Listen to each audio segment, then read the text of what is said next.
welcome to the Yerky Boys. May the Candrona shine and strengthen you. My name is Will. My name is Jonathan. And we are the Yerky Boys. This is probably the start to season 2. It's our start to season 2. If officially speaking, it's the start to season 2 of the Animorphs TV show, Of the Animorphs TV show. Of our season 2 of our books, which we did 2 years ago. No, this is Face Off Part 3, the exciting conclusion. 2 episodes ago, we did parts 1 and 2. Now we're finishing. What are you going to say? It's better than that. Well, I was just going to say my usual, that this episode aired in, I'm going to say, the year 2000. I don't even know. No, I feel confident it must have aired in the year 2000. All right, here are the two sources. Well, not the two sources. I have multiple sources to say multiple. Here are the two dates. Either it aired after the start of season 2. Either season 2 started in February of 2000 and this aired in March of 2000. Or season 2 aired in September of 99 and this also aired in September of 99. No, I thought the alternative was the end of season 2 also aired in February or March with this, that those were delayed, not that this one came earlier. Well, listen, sir, I don't even want to deal with this anymore. At least one person on Reddit said they thought all 3 aired together, but I thought it was at the start of season 2, not the end of season 1. Well, we're going to talk about this. I mean, before. Yeah. I mean, no, I think. No. Well, okay. So either part 3 aired after a break, and then the rest of season 2 went on in September of 99, or season 2 started and then all 3 aired after that, or both of those are wrong, and who fucking knows? Wait, so you don't? I don't think part 3 aired in 1999. I just don't think that's true. That can't be true. Why not? Yeah, I don't fucking know. I don't care anymore. I do kind of care, but I just like what I think is interesting that the air dates we cannot piece together. Mm-hmm. What we might be able to piece together is whether or not part 3 was filmed back to back with parts 1 and 2, or if there was a hiatus. Which, and I think, and maybe this does say something about the air dates, I think there's enough evidence to suggest that there was a hiatus of some kind. Interesting. Okay. Which to me implies that part 3 either aired separately or they held off on parts 1 and 2 to air them together. Yes, I mean those. Yes, no, but maybe I did not communicate properly. Those were still the options that I was presenting. It's. Oh, I thought the third option was that all 3 aired. Like as if part 3 was filmed before the rest of season 2. No. So the two options are that the first 2 parts ended season 1 and then there was a delay, or that the first 2 parts were delayed until a later date. But also the time at which season 2 starts is also up in the air. Like it could have been late 99 or early 2000. I don't know. I mean, here's my question to you. On whose authority does this episode start season 2? Because it seems to, but if nobody knows when these episodes aired or how it all worked, like why do we say that? Like what's the official reason? Well, number 1, Wikipedia, right? Okay. Yeah. Number 2, I don't believe that it's because Wikipedia, anyone could edit, they could get it wrong. That's possible. Mm-hmm. I don't know if it's still there, but I believe at one point this show was on Amazon streaming. Mm-hmm. And I assume the episodes were split that way on Amazon. So that I would think someone official must have clarified, or they wouldn't have done that. Okay. Yeah. I mean, I don't think I've seen contradictions as to whether this technically is season 2 or not. It seems that everywhere that says anything about seasons says this is part of season 2. I guess I just don't really understand what that means or why that is said. I mean, we certainly can tell, like, based on Meet the Stars of Animorphs, we we know that book was pre-season 2. we know it references, the events of the capture, so Mhm. so we know season 2 must have been later than that. Sure. I'm just trying to Which I think is find also one hard of those evidence. episodes that has, like, weird air dates to like, not just, like, which date it was, but, like, They what all order do. did it air in. You think part 2 aired before part 1? I don't know anymore. Um, but okay, so here's some stuff that I picked up on. Okay. Okay.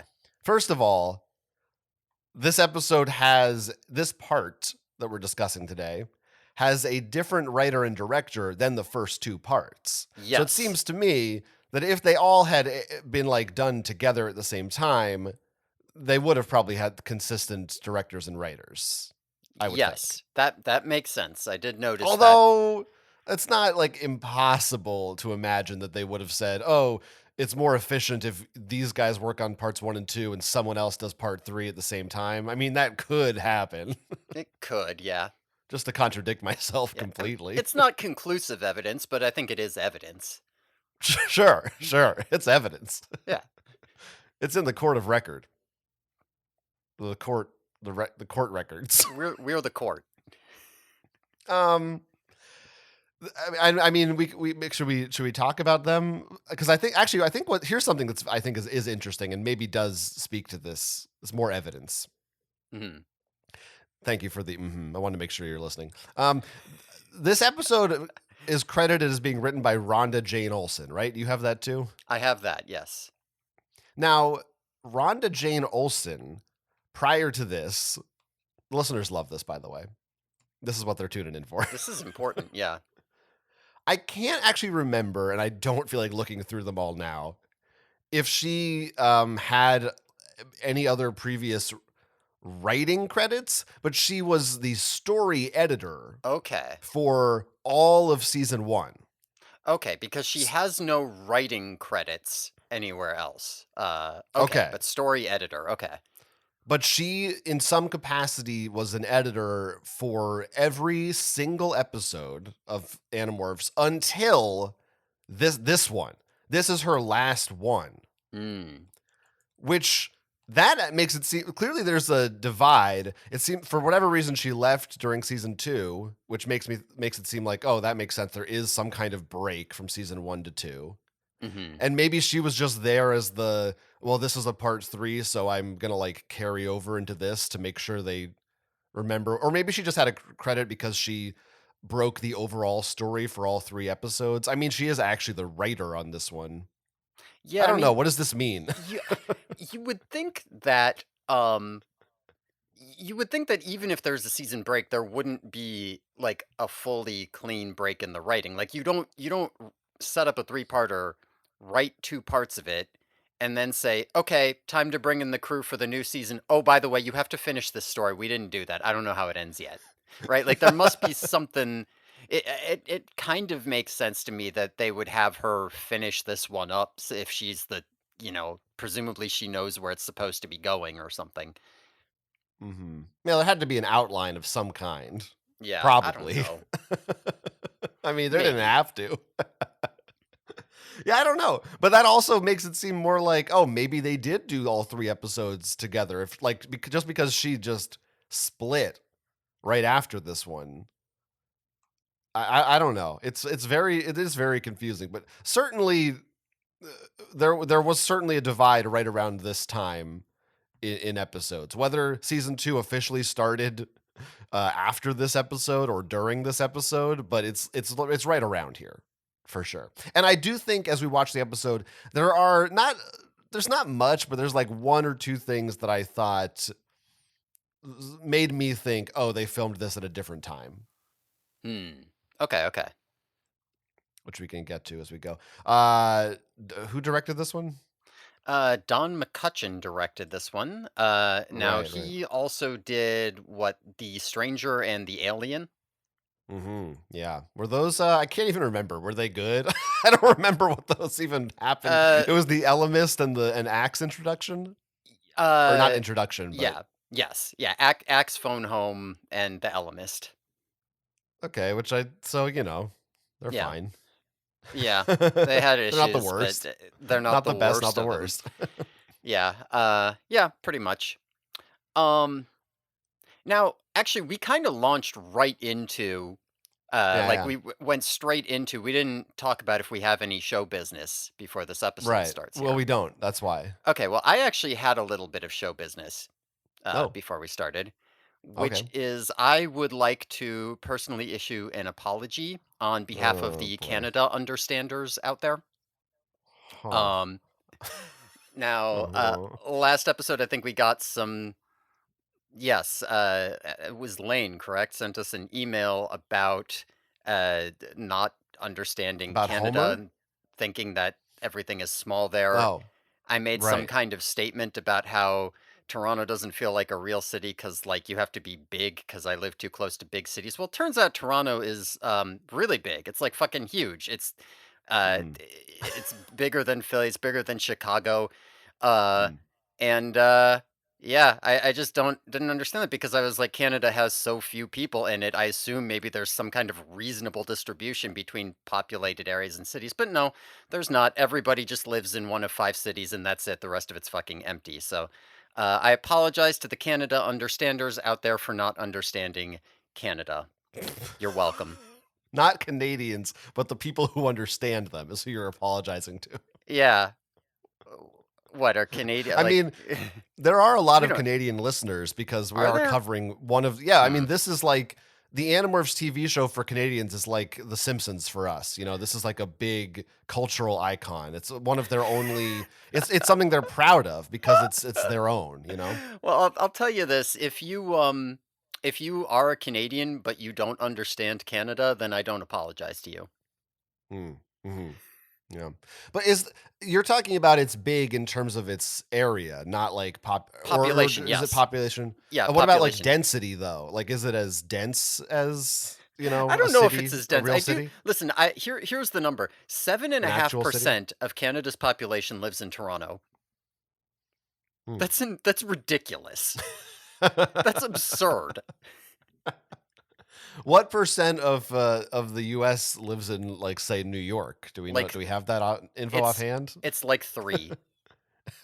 Hmm. Yeah. Yeah. Yeah. I think we were fine. I don't think Toronto is a real city. I think that Okay. was fine to say. Well, here, I mean, I guess this is the other thing about it. I've never been to Canada. Now, you, I believe, have been to Toronto, correct? Yeah, I've said I think I So, mentioned it last yeah, week in I think you passing. Yeah, did. I've been there multiple times. I So have you would family who lives know. in Toronto. Because Yeah, all I I've did been was there. look up some statistics and shit, and you've actually been there. You have the real life experience to determine whether or not it's a real That's right. city. Okay. I have walked its grounds. I went into Snakes and Lattes, the famous Toronto board game cafe, and it's like walking around my fucking downtown. There's like nobody there. It's not a real city. It's just it's whatever. Okay. Well, then in that Like I case, I like you retract could my walk apology. yeah, you I'm not should. sorry. You could walk down the street in Toronto at night and I don't think you would ever be worried about getting stabbed. Like to me that's it's not a real city if there's not a little bit of fear that you might get stabbed. Yeah. Yeah, sure. Yeah, I get that. Okay. I want to talk about some Canadians on on the show. Okay. Is that a good segue? Yeah, it is. Well, listen, I had to fill time because otherwise we might not. If the episode is 3 hours long, you can blame me, but if it's under 2 hours, you can thank me. Well, it is tricky because this is a this is the first time. Is this no? Technically, yeah, this is our first three-parter. Even though the Mm. first three episodes kind of feel like a three-parter, they aren't officially a three-parter. Yes. So we didn't. It's hard to know how to break these things up. Our first two parts went super long, and now here we are with just the conclusion. And sometimes it's like, is this going to be like an Animorphs book where the last 30 pages is just the entire climax, like condensed and shoved in before they're like, all right, see ya, book's over?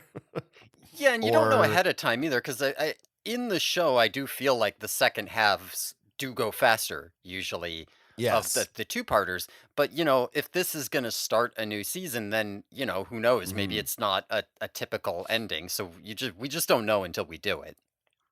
Yeah, I wouldn't say there's any obvious glaring thing where you watch this episode and go, "Whoa, this is a new thing." Yeah. Like if you just watched all three of these back to back, you wouldn't there wouldn't be a real feeling of inconsistency. They flow together pretty well. Um, the first thing that I think we should notice here is that each the episodes are normally around 24 minutes, including credits. Something like that.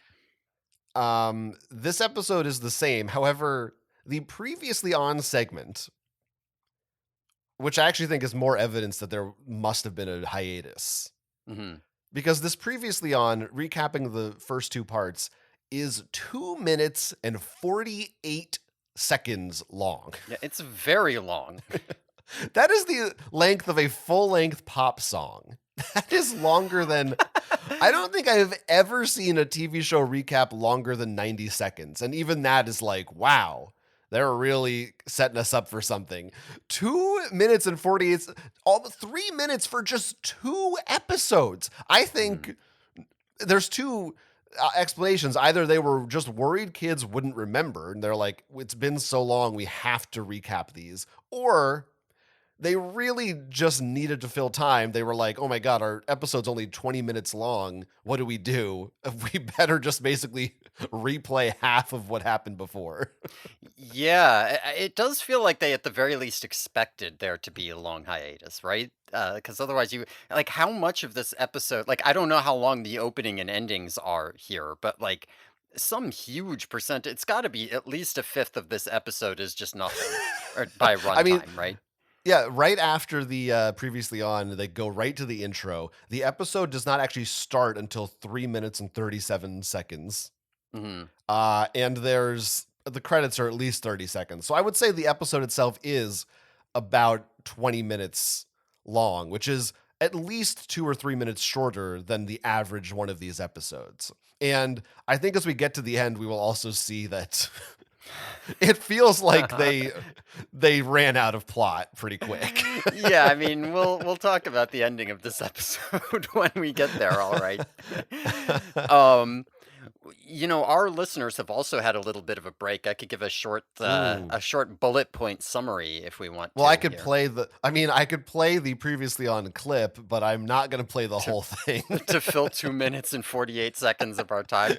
Yeah, maybe I will. Maybe I'll wait and see if we're under time. Maybe I'll play the whole thing. Well, then you can, if that happens, you can cut my short explanation here. Mm, Um, okay. Listen, all right. There's a big basketball game at the school. The Yerks are going to Mm. infest all the students. Uh, Tobias got a hold of the disc, and now he can be a boy. There's new Yerks that don't Oh need a my god. Kandrona. The students have all been brought down to the Yerk pool and are being infested one by one. Tobias has infiltrated, pretending to be a controller, with Rachel morphed into a Yerk in his head. Jake has been captured, and he morphed into Tom as part of a weird plan to escape, and Visser 3 has to figure out which one's the real Tom. That's where we are, folks. That was much more efficient than theirs. Yeah, you could skip a lot of theirs. One thing they sure don't really reckon with, in my opinion, in this episode is what seems like the most significant turn that Tobias can become a boy now. Yes. Well, they already Do handled it, that last time. That's been but reckoned with.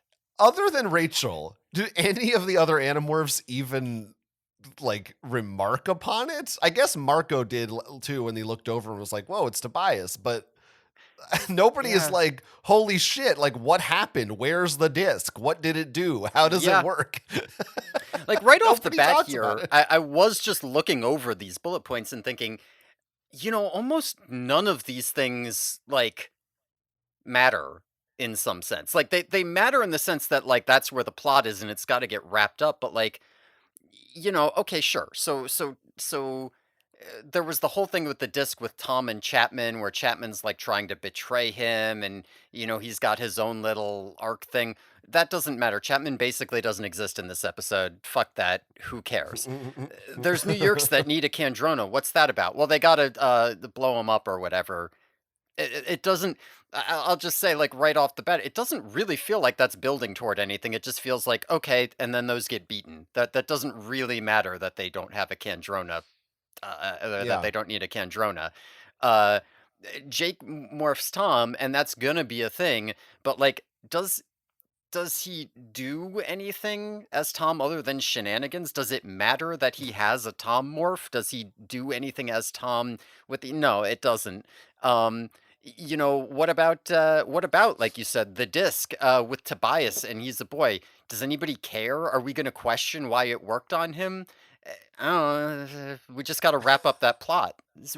Those are the plot points. They gotta Well, get that's why concluded. this is part 3. There's no part 4. It has to this is the end. It's like they basically are treating this like it's a TV movie, and like once it's over, we that's those are finished. We're Yeah. not doing that anymore.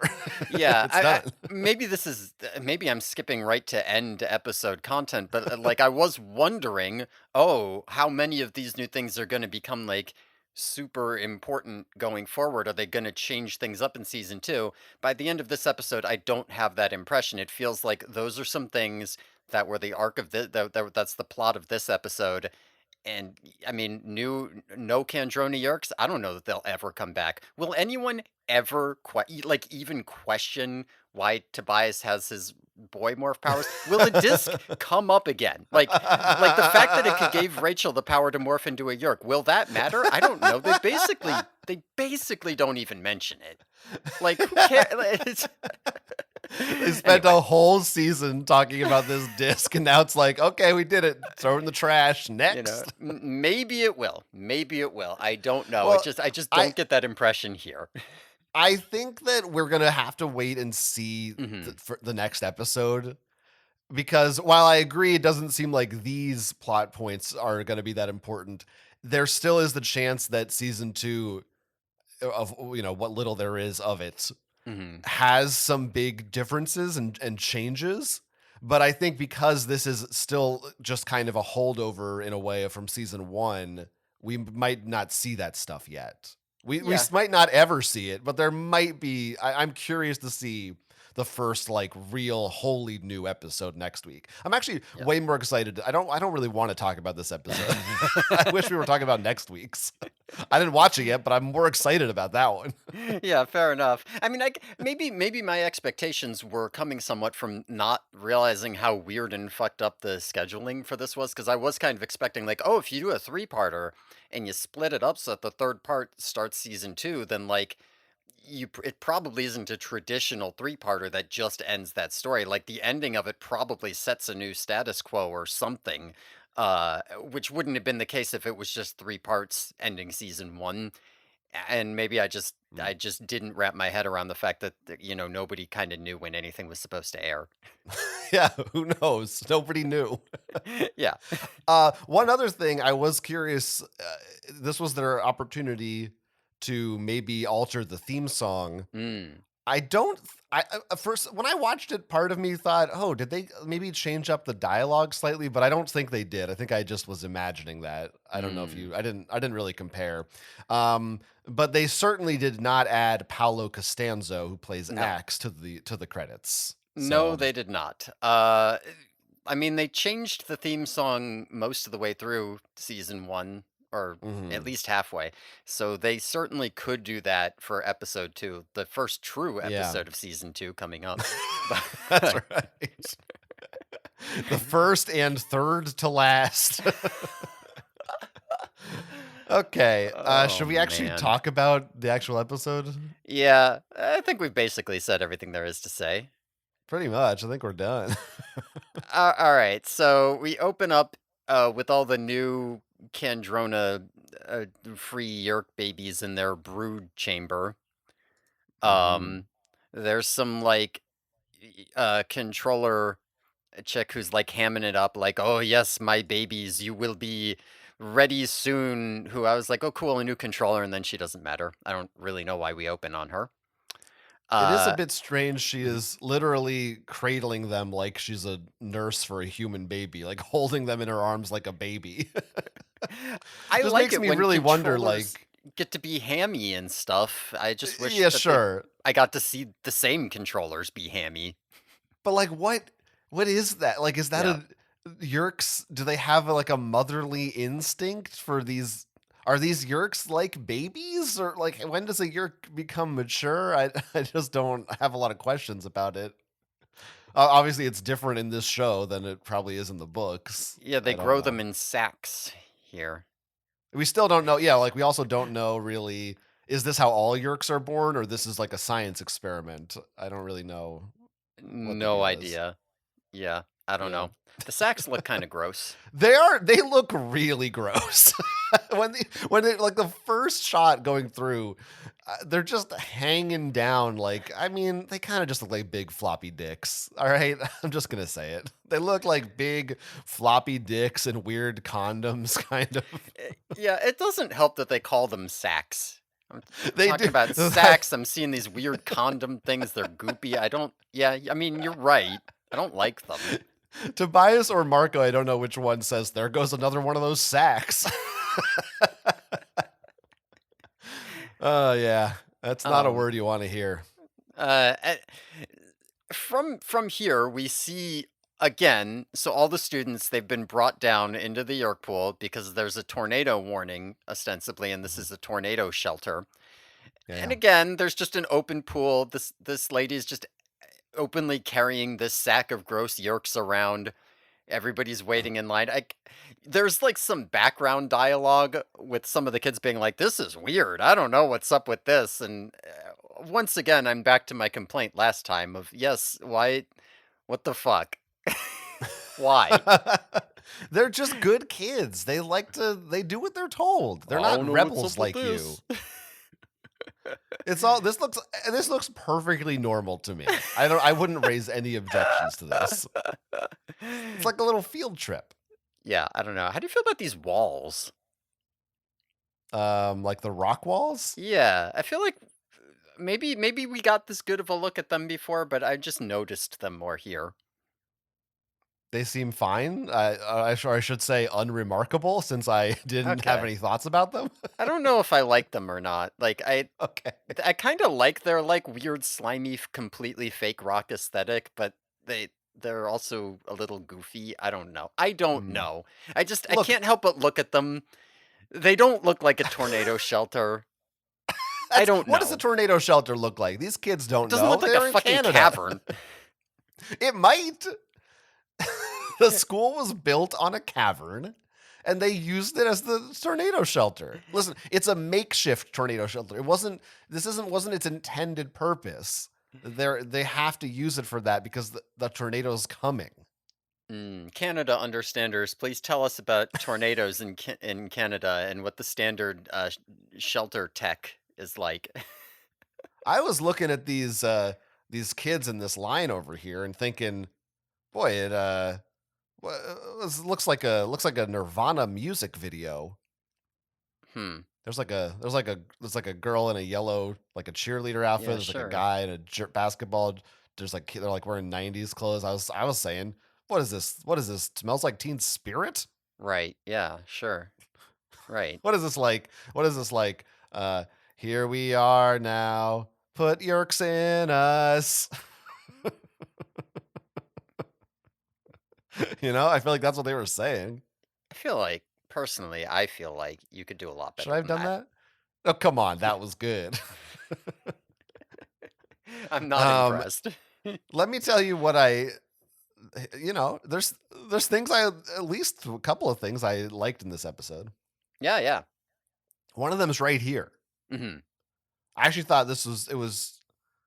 I mean, again, this is we say this a lot on this show, but I'll acknowledge it once more that for a lot of the things that I praise, the bar is low. Like Mhm. that's just acknowledged, bar low. There should be a bar called Low Bar. Do you think that exists? Or High Bar? Then you'd think it's like a hookah bar. Does that like get you high? What's hookah? Is that just weed? What's a hookah? I never done that shit. Maybe I we never should have a smoked solo anything. podcast. What's that? I wasn't listening.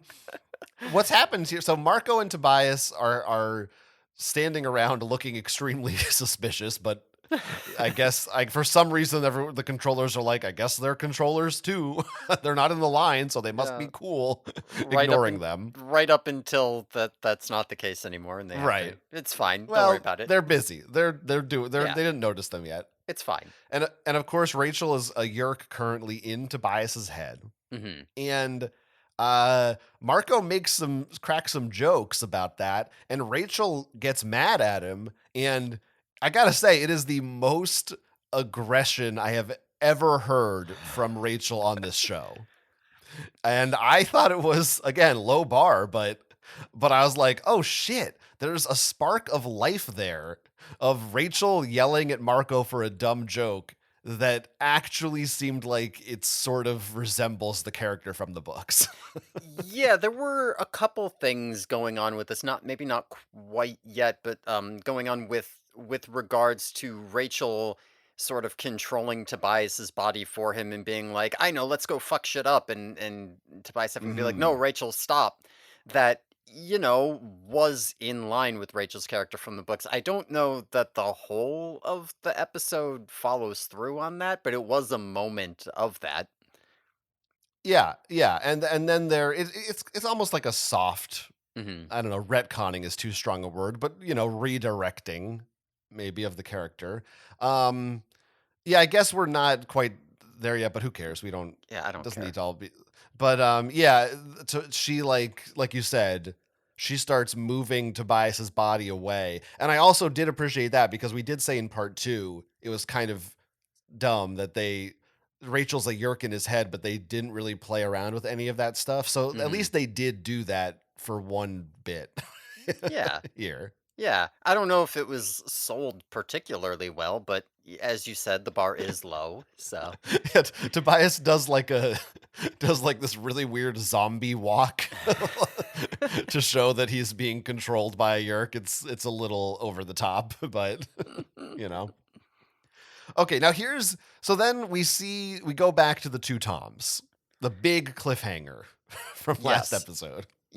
Yes. Yeah, sure. I guess we could yeah, I can talk about this. I You wanted to have put a little timestamp here just so people could be aware of this before we go there. okay Um of yeah. so they say that first of all, they say Axe and Cassie are next in line to get yerked. I count 5 people in front of them. But also, I think he's being, okay, he's just sure. making a generalization. Oh, they're next in line. It's like a metaphor. But also, Axe says at this point, I have 5 minutes and some number of seconds left in Morph. So I'm just going to put that little stamp here so we know Axe has five Huh. minutes and some change, and he's very exact about it. So we know how much time passes in universe. Okay. Interesting, interesting. Okay. Okay. I'm going to say it now because I assume you're going to bring this up later, but I won't. I'm Hmm. not going to step on what you're going to say later. Hmm. But I just realized it could apply to this too. This moment here, real missed opportunity. He does not say your minutes. Mm. Yeah, you're Would have right. been real easy to slot that in there. You're right. Shame. You're right. All right. Yeah. Two Toms. This was the big cliffhanger ending. Now, here is one of the places where I feel like, oh, this was filmed later. Because if you look back at that previously on or the last episode in the Hmm. same scene, it was 10 times darker. The two Mm. Toms were like completely in shadow. It was very dingy. In general, the whole Yerk pool, I think, was lit much more dimly. And here, like full floodlights. You can see all of the two Toms in their outfits. Nothing is left to the imagination. They're not nude. So this is this is the difference between us. Is you come in saying, "Boy, I can actually see the human beings playing characters because of how well lit they are," and I say, "Boy, I don't remember being able to look at those walls so well last episode. How come I can see those walls so good now? Look at those walls, aren't they interesting?" Yeah, you are a dork. I mean, that's me at Disney World. I like the fake Mm. rock stuff at a theme park. Oh, you think there's any hidden Mickeys on these walls? I found a couple. Yeah, Okay, okay. I saw one, and I think it was David. Whoa, hidden Davids. But yeah, so that was one thing. It just that seems like a clear sign that someone new is working the lighting and stuff, and they haven't. Nobody gave a shit about consistency in that regard. Yeah, Don McCutcheon as opposed to Graham. Or I guess you could reason that, when Visser 3 knew there was two Toms, he was like, "Turn all the lights on so I can see them." Yeah, get out of that fucking box. Let me look at you. um, but there they are, the two Toms. Now I thought so they're arguing about, oh, which I'm the real Tom. No, I'm the real Tom. That whole shtick. Yeah. Now, we did say last episode this is stupid and it will become immediately apparent which one is real. Like, how could it possibly not? Right? And it does.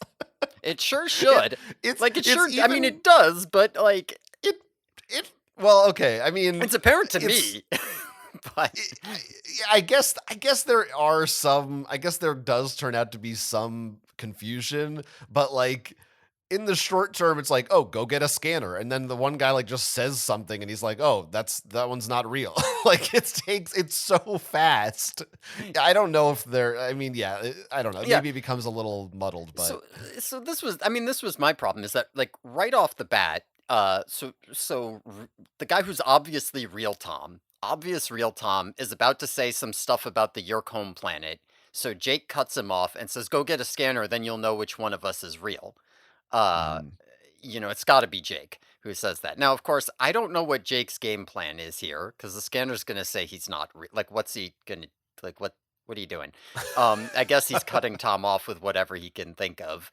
Um, and it's like, yeah, sure, but then Tom refers to the guy by name. It's like 772 or whatever, whereas Jake called him you, and Visser 3's like, okay, so that's the real Tom because Tom would know his fucking name. And then when we come back, we're gonna go away. When we come back to them, we kind of just forgot that Visser 3 knew which one is which. They're still arguing about it. And it's like, though. You figured it out. Why are we still arguing? You know which one it is. Like, what are we even. he got confused. There's a lot of stuff going on. Also, can I say Jake is like fucking doing such a shitty job here because he's let me give a direct quote. He knows Tom's number is 335, so he says, quote, "I am Yerk 335." Yeah, Yeah, yeah. I'm over here. I'm human will. Fucking, what's wrong with But you? here's the problem. Mhm. They don't react to that. So I Yeah, think right? I don't think that's actually meant to be a tip off. I think that they actually, at least from this writer's perspective, actually refer to themselves as such. They've never done that. They always just say 335 Yeah. or they say it is or Yeah, I think that is a writing mistake, not a character mistake. I think Visser 3 is like, oh yeah, that's Yerk 335, my good yeah, buddy, the sure. the 335th Yerk. Yeah. No, God. no problems there. I got no questions about that one. It's listen, we did predict how are they gonna do this without being stupid. It is stupid. Yeah, I mean, well, they just set up this cliffhanger that again, like it's so easy to resolve, Yeah, and then I they don't do until they don't. But yeah. I didn't. I would be curious to go back and look. Like, are these the same controllers next to Visser 3 that were in part 2, or is it just a completely different set of schmoes? yeah, I don't know. There's a guy near Visser 3. I don't know if he must be in the scene because he's in a bunch of later ones. Yeah, who kinda he's got like a Frank Oz look to him, and I really like him. All right, you got Frank Oz on the brain now I do. after Listen, American Werewolf. I can't help it. Yeah, I could I have gone get a it. bunch of places. That's where I went now that subscribe to our Um, Patreon. you know what's weird? I have a cousin who looks a lot like Tom. Hmm. Yeah. You're kind of a Rachel type, I guess, What? Yeah, I guess. because of your cousin Tom. from the show, like in that I'm passive and Yeah. shitty and no one likes me. And I wish I was inside Tobias. Wait a What? minute. Wait, Huh? what? What? Come on. What? Huh? What? Listen, Cut that. Cut you that can't. part. As Cut of that last out. episode, we now know that Rachel's actress is in fact 16. You can't make lewd jokes anymore. It's against the I kn- rules. but I'm making lewd jokes about Tobias and Oh, he's right. And 20. he's 21. 21. Yeah, yeah, yeah. Yeah, I memorized all the ages just to be safe. Well, I don't That's think not you even weird, tried. right? That's That just normal. comes naturally to you. You got a brain for numbers. Right, right. Oh boy, let's really keep moving. Um Visser Rachel is 3. inside Tobias. Oh, yeah, yeah, go back to that. Yeah, no, I mean there wasn't anything. That's when we have the little zombie walk that we already talked about. Right. Well, Rachel comes out of she has to like she has a Right. panic attack or something, and I don't Well, understand what's happening. I think they're not really clear about it, but I'm pretty sure, or at least what makes the most sense, is that she's hitting the 2-hour limit and she needs to demorph. Um so that okay, some from some perspective that would make sense cuz she's saying I need to demorph. She's saying, "Oh no, I can feel the pressure building," as though she is demorphing inside his head, but she definitely morphed after Tobias, who definitely morphed after Axe. Oh, well, the disc has different rules. Yeah, sure. And she doesn't say like my time is almost up. She's like, I can't stand it anymore, Tobias. I've got to get out of here. It feels more like she's having a freak out because she doesn't like being a Hmm. yerk. But also, what's up with like? Is she demorphing? Is she swelling up? It Hmm. would make sense if she was demorphing in his head, but I don't. I don't think she's actively demorphing. I think she's just like I just thought her time limit was almost up, and she was worried about being in his head still. But I mean, you may be right. You may be right, and it's just like a panic attack or Yeah, something. maybe I'm reading too. But listen, she says it's a tight squeeze, and Tobias is like, I can feel the pressure, and maybe I read too much into that because I was trying to figure out what the fuck was happening, and that was the only clue I felt like I had. But I I think don't that's know. the writers just wanted them to have a thing where they have to get her out of his head. They didn't. Sure, Who knows why? yeah, there's But got to be I did some reason think. that she's in the episode, or else the actress won't. She's in the opening. I mean, I liked. Well, hey, they're not always in every episode. Mm. I liked the implication that maybe wasn't supposed to be there. That like, what if Rachel demorphed and just exploded his head from the inside? Like that's fucking crazy. I like that idea. Listen, if this was the books, that definitely would have been a very real possibility. But Yeah, that's like in the show The Boys. There's an Ant-Man type of guy who can shrink, and then I think he like goes into a guy and blows him up. is that kind of like our show, but without the yerks? Is that kind of like, oh, I see. The Boys like Hmm. our show, right? Yeah, that's interesting. Yeah. Yeah, and I'd say you're a bit like Huey, and I'm a bit like the other fucking guy whose name I can't remember from fucking Lord of the fucking Rings. That's, And Huey, I assume, is the charming, attractive, intelligent one who everyone loves. well, he's the sweet, sensitive male Hmm. lead who loves Billy Joel, and he gets to date the superhero. That sounds like me. Yeah, and Billy Butcher is the mean. I don't. Why are we talking about this? This is stupid. It is called The Boy. Maybe we should do it on the Patreon because it's called The Boys. Well, okay, Parentheses Yerky. Oh, right, the back to show. You're right. this. Right. So we had Rachel's kind of moment of being, like an aggressive, like let's fuck shit up type, and we quickly pivot into her. Like, whatever you make of this moment, she does refer to it later as her having a freak out and being, like, embarrassed about it, but I don't understand what exactly triggered it. Maybe she was out of time, maybe she was. It does feel like they very quickly gave up on that character trait and did this, and I don't see any more of it for the rest of the episode. I don't know. Hmm. I wish that there was more of that initial, like, minute of Rachel throughout this. Yeah. Well, I think the rest of it is not even. meant to be representative of her character. Like it's just she's a Yerk in her in his head. We need to have like we want to Mhm. have a moment of excitement and drama here. Right. So what can we do? Oh, she has to get out. Like they're no Yeah. longer thinking about her character. Well, here's That's the just not on problem the is that menu. none of Rachel's actions in this show are supposed to be representative of her character. So, Right. Or like, most characters for that matter. what do I do with that? I don't know. Very few people have do anything representative of anything. They're doing things because the script says you do it now. Yeah, you sure do it. Marco is off on his own. He gets some he's pretending to be a controller who is sweeping the floor, and somebody calls him. There's a good bit that I like, although it's definitely not intentional, where the controller's like, "Hey, Visser 3 needs your help in the brood chamber," but because of how he says it, and because of the fact that Marco is sweeping with the broom, I legitimately thought he said the broom chamber at first and had to back up for it, and so now all I can think about is the broom chamber. And I like the idea of a broom chamber. Maybe that's a Yeah, I closet. mean, The janitorial I, closet? It's the broom so here, chamber. well, this is. I mean, okay. I'm just that's nice for you. First I of all, like it. I'm happy that you like it. I that's it replaced the phrase brood chamber in my notes. Cool. That's really cool. It's gonna be my new running gag on the show.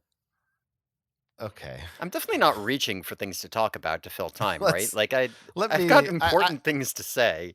I'm just trying to let you get all your broom chamber material out of your system so that we can not ever bring it up again. Okay. Broom. This scene made me question some things. Mhm. S- So does this mean they have Yerk janitors? Like there's a clear little alcove with a bunch of brooms in like oil drums, like empty barrels. How many brooms Um do you need and anyway? Where's the mops? the guy's not like that. Why is this like they have them? They must have them there for a reason. The guy doesn't go, "What are you doing sweeping?" But like, there's someone's job is to clean the floor of the Yerk pool. Is that that can't be correct? With all their Like, advanced alien tech, they gotta use brooms.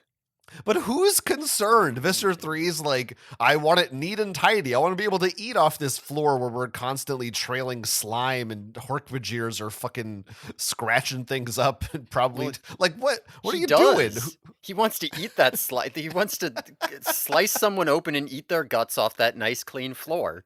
He wants to turn into a Vorblex or whatever the fuck that thing is that eats Yeah, Yerks. What's that right. called? It's a Vanarx. Come on. Van Arx. That was close. Um, I just thought that was very funny. Like, do they? Now I want to know how this system works. Do they take turns? Do they have shifts? Do they have like a schedule to? Oh, on Tuesday is your day for broom duty, or is it one particular Yerk? Like one controller, some host has to be the guy who sweeps all the time. He's like, oh, this sucks. I couldn't have been get a Yerk who does cool espionage shit. I'm just the sweeping guy. This is lame. I don't know. Never thought about the logistics of it before. Yeah. Anyway, Well, listen, I guess somebody's got to clean it. there's just something so appealing about a man in a uniform, even if it's a janitor's uniform, right? Especially if it's a Mm, buff boy, you know, right. broom in He hand. is he is a real buff boy, our Boris. Man, I can't wait to see the buff boys back together again. Where's that other buff boy? Well, we got Tobias who is not so buff. No, remember he got too buff, and so he stopped doing that. Right, Remember? right. Hopefully people didn't skip last episode or they'll be lost. Uh Rachel pops out. She's a Yerk, Yeah, she's a very which small Yerk. I feel like they yeah, used to be a lot bigger, and she's like this tiny little garden slug. yeah, I was gonna say, did they ever? Were the Yerks always just slugs, or was there ever some kind of a fake, puppet Yerk or like something like that, or stop motion Yerk? Is it always just a slug? I feel like every time they've moved, they've been slugs. They've definitely used fake things before, but like either it was always zoomed in so you couldn't like get a sense of scale, or like the fake ones were bigger. I swear, like this thing looks Hmm. small relative to what I'm expecting based on the show, which I think was Yeah. already smaller than what I was expecting based on the book. Oh, it's a tiny Yerk. Yeah, it's a What kind of a baby. Yerk is? 'cause if you morphed into a Yeerk, Mhm. if you, like, traditionally acquired a Yeerk, no, I guess you don't have, like, their memories or anything, right? You just would have Yeerk instincts. Yeah, not they're not howlers, so you don't acquire the memories by they don't have genetic memory or whatever the fuck they had. I guess I'm just wondering, like, again, it just comes back to how does this disc work? Like, is this a specific Yeerk? Was there is this Blorbus 525 or is this just generic invented Frolis maneuver of Yeerk DNA? Like, Yeah, we what is this? sequenced the Yerk genome and put the basic markers on here, and the rest of it Yeah. is bullshit. Who knows? I don't know.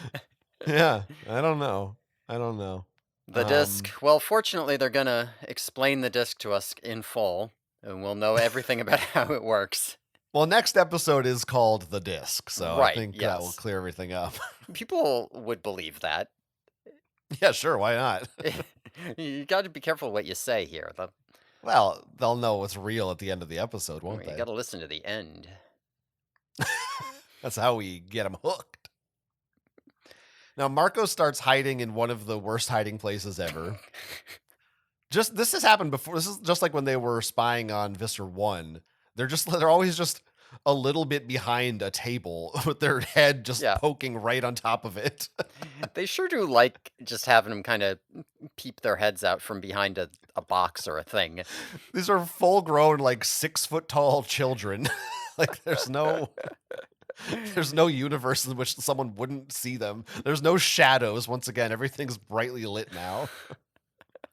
He does remark, now he sees over and he's like, "Oh, there's two Toms." And I was like, "Well, one thing I know is this is not a sequel to Chinatown because it's Tom's, not Jake's." Are we gonna have to watch this for the Patreon too? Chinatown, the two Jakes. Maybe we should. Is this I've just never are you seen just it. gonna force this? I think Jack Nicholson's in it. I think it's he's in it. I think. I mean, there's probably two of them, right? I assume the plot of Chinatown, the two Jakes, is he's cloned or something. Now there's two Jakes. No, there are two of them. Nobody in Animorphs ever said "forget it, Jake." That joke never came up once. That's kind of a missed opportunity. Forget it, Jake. We can't say which town it is. Forget it, Jake. It's Siberia. All right. Yeah. Anyway, what happens? Um, they're back to arguing about which one is Jake because I Right. guess we forgot which one was real. Um, Jake at this point is trying this. Oh, it's me because I have the disc, which is a weird excuse anyway because the disc is in the bag, which Jake didn't morph. So, like, what his excuse is, it's the real me because whichever one was real brought the disc in the bag. I don't, I don't I know. don't know. They're arguing, and Well, of then course the disc Marco. isn't in the bag. Fucking Mister Three's Well, pissed. Oh yeah, right. yeah, Well, yeah, because Marco says, "Oh, Jake doesn't know that I took the disc." right, sure. So Jake did, I guess, know the disc is in the bag from last time, right? I think that's the idea, right? Yeah, he thinks the disc is in the bag because he doesn't know it Sure. was taken, and the real Tom knows it wasn't. But what? Why would it matter? Like, if the disc was in the bag, how does that prove anything? Like, Tom has the disc Uh, on him. well, because Okay, I guess sure. the Andalite would want to protect the disc at all costs. He's Hmm. trying to prove his loyalty.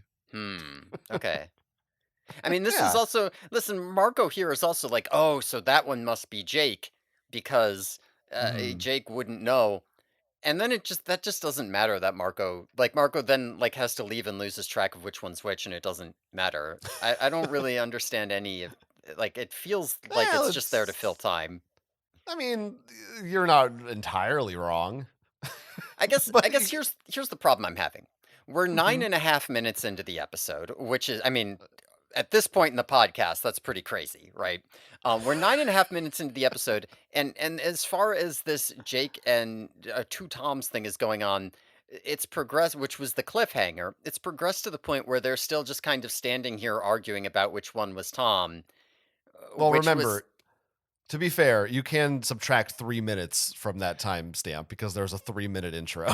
Like Yeah, we're not sure. we're 9.5 minutes into the runtime, but the actual script is only 6 minutes. I guess that's fair enough. It's just at this point, I'm like, that was the part I was least interested in unless you did something really bonkers with it, and they didn't, and we're still doing this. Can we, like, move on to him having to escape and maybe do something as Tom to mess up the Yerks, or, like, maybe he has to demorph, or I don't know. I'm just Sure, not but didn't you kind of know they were going to spend a lot of time on this? Like they I set it up did as the kind big of know that. cliffhanger. Yeah, But, like like but, like, they're not going to give you two specifically toms just and not use it. but, like, specifically, we're just gonna use it to stand here and have an argument about which one is Tom. I don't know. Listen, it gives Eugene Lipinski the chance to do some line reads and be like, "Ah, you 2 are giving me a headache," which is good. I like that. I like when he's mad, but I don't know. How about the I'll say this: the effect of having the two toms, I think, is pretty decent. Like there's not ever a moment where I'm like, oh, it's Mhm. obviously they split it or they filmed it differently or that's a body double. Which is not to say that they're doing anything super fancy, but I never it didn't distract me. It always looked fine. That's So true. that's So you would say that Don McCutcheon is a better director here because he's lighting it well, he's I pulling off don't. this Tom thing Well, well. remember, He's pulling it off. I said that it is more lit. I don't that doesn't mean I think it's better lit. Okay, okay, yeah, that's I fair actually enough. think it is lit worse in terms of aesthetics.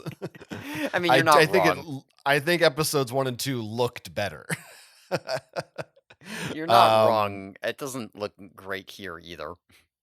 um also all this Marco in this scene sure is talking to himself out loud a lot. Which is the sign of not great writing, in my opinion. Like he is just constantly out loud to himself because I guess why not just do a voiceover? They've done that before. Just let him think to himself. It's fine. It's Yeah. weird that he's trying to hide in the shadows and he's just like, oh, I guess Jake got the disc. Like, Marco, shut the fuck up. They're gonna hear you. He is a far worse, he does far worse later in the episode. We'll get to it, but I'm sure that he does. Then they finally get the scanner out, right? yeah, I mean, I think we have to go like another minute and a half before we get the scanner because That doesn't matter. there's more shit that doesn't matter. Um, oh, no, it does technically matter, except I actually missed it the first time I watched the episode. And Tobias and Rachel walking around get captured by controllers here. And the first time I watched this episode, I kind of missed that they did it. And later on, they're in line with Cassie and Axe, and I'm like, how did they get here? Hmm. Yeah. Uh, Oh, that's when. Yeah, because they're like, "Hey, what are you two? Shouldn't you be back in line?" yeah. Yeah. Which, Yeah. like, I only feel like bringing that up here because I do want to say, like, it is entirely missable, I feel. Or at least I fucking Hmm. missed it. Like, we're um. maybe you didn't, I but no. I mean, I didn't miss it, but I mean, I'm sure there's other things I could have missed. And like any 15 seconds you might stop paying attention and you might miss it in this show. sure. Sure. All right. They It, do it bring out does the scanner. Oh, yeah. it doesn't really make sense in or I mean it could make sense, but I don't know that they do a good job persuading me because previously Tobias got in because he had a yerk in his head and they scanned him. Hmm.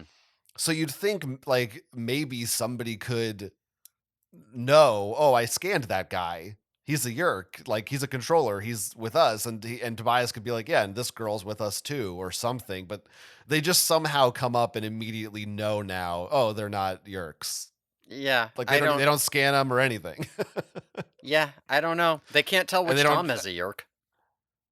Well, that's what they're gonna try to do now Yeah. With this whole scanner thing. with the scanner, which they say now takes a moment. he holds it up to his head, and it's like, oh, it takes a moment to get going. It didn't It before. sure doesn't. I've seen that scanner go off so many times in this show, not even just last episode. Yeah, like, it's really convenient. This one's a shitty one. Bob's Yeah. using the good one right now. That's Yeah, all we had. it's gonna take a second here because the plot needs to further so that we can decide which one is real without using the scanner, even though we have it. What would make this scene flow better and make more sense is if one of the Animorphs, one or more of them, I don't know, maybe Cassie, because what the fuck's she doing right now? Anybody. She's in line. Right, right. She's just hanging out.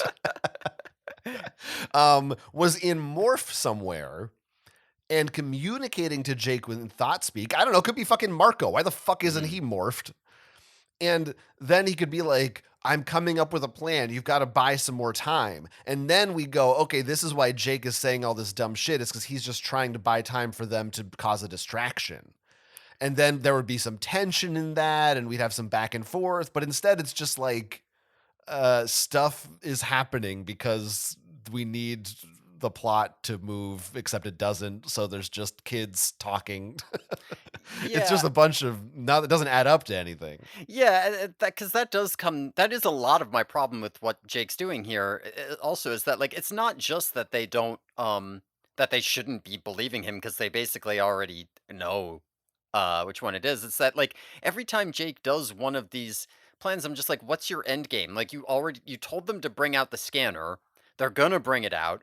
What are you gonna do? What's your plan? Like what happens? Yeah, And the answer is right, Marco will create a distraction by that point, but he doesn't right. know like what's it he doesn't know anything. I don't know. He doesn't know. Yeah, he He's doesn't just know. Yeah, saying shit and, that's and an it feels easy like wasting time. easy solve if you just have Marco thought speak to him. Yeah. Try this, do that, buy some time. You could have somebody, or he maybe he does another distraction. Maybe he throws a rock somewhere, or gets some people to Mhm. chase him or something. Yeah, or Th- like if you had listen, maybe it wouldn't make any more sense, but it could be more fun because you could get some good old Victor Trent reactions. Is you could have somebody, being like, just thought speaking to him and being like, haha, I'm not that one, Visser. You're looking at the wrong. Oh, you think that one's me? Hee hee hee. That could be oh fun. yeah, oh yeah, because Jake could thought speak right now. That's true. It could be Jake doing it. Because it would be now, but it would be Jake's voice, I guess. he would Yes. have he'd have to do like a deep voice to disguise his voice in his head. But yeah, he could be fucking with them, or he could be doing all kinds of shit. Yeah. Yeah, that's too bad. It is all too bad. Marco, this is the part in my notes where I started getting mad at Rhonda for the writing here, and I started Huh? having mean What's comments. what's your problem with this part? Well, this was He just he the part creates a where I distraction. anyway. Well, it Yeah. was it was more at this point in the talking back and forth. Oh, sure, All right, sure. whatever. Just Marco, relax. You're so Marco angry goes. all the time. Just calm down. He's in the broom chamber, Okay. and he turns up the heat because if you remember from last episode, Jake heard them say that they don't like the heat and they die. Now, Marco didn't hear them say that, but he saw a dial and he turned it. And so now they're all screaming and dying from the heat, you see. Yeah, I Um, mean, listen, I'm no secret Yerk Earth conqueror or nothing. I don't know anything about anything, but it just seems to me that if I were in charge, I would just not have a button that does that. yeah.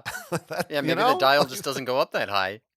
Right, right. It's like when I'm running my shower, there's not an option to burn my skin off. They just didn't build that in. Yeah. Well, what if you want it to be at like 200 degrees? That's Yeah. fine.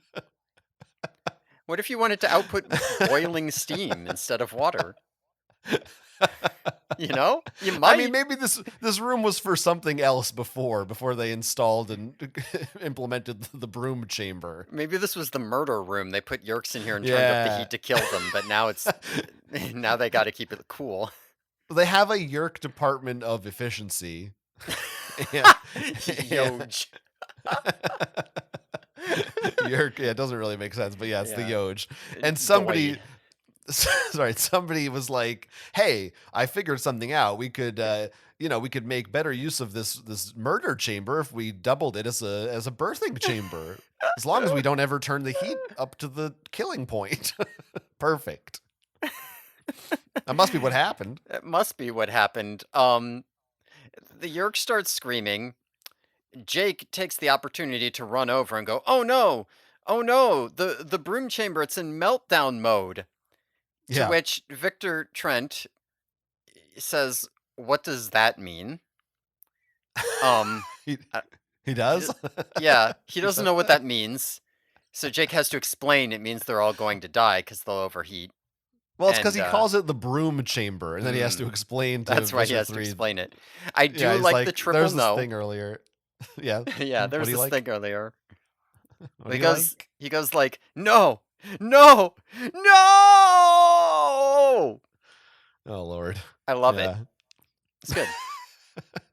Um, And this is what convinces now Visser 3 yeah. is really sure that's Tom, because only Tom would care about the dying Yerks. Right, Visser 3 has never met a Yerk before in his life, so he's like, "Oh my god, do you see how upset he got when his fellow Yerks were dying?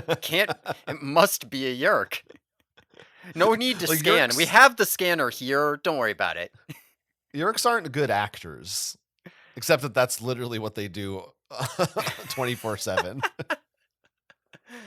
Uh, Um, there should be like a Yerk acting class. That'd be a fun spin-off. It's like Barry, but with Yerks.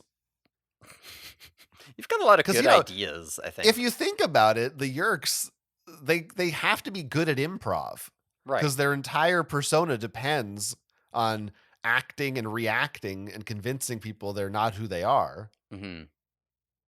They probably are taking improv classes. It's Sure. probably called Yerk and.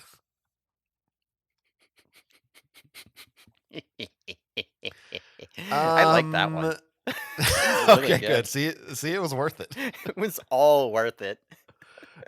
Fortunately, they rush over the broom chamber, but fortunately, Marco hides in that one vent that no one ever looks in.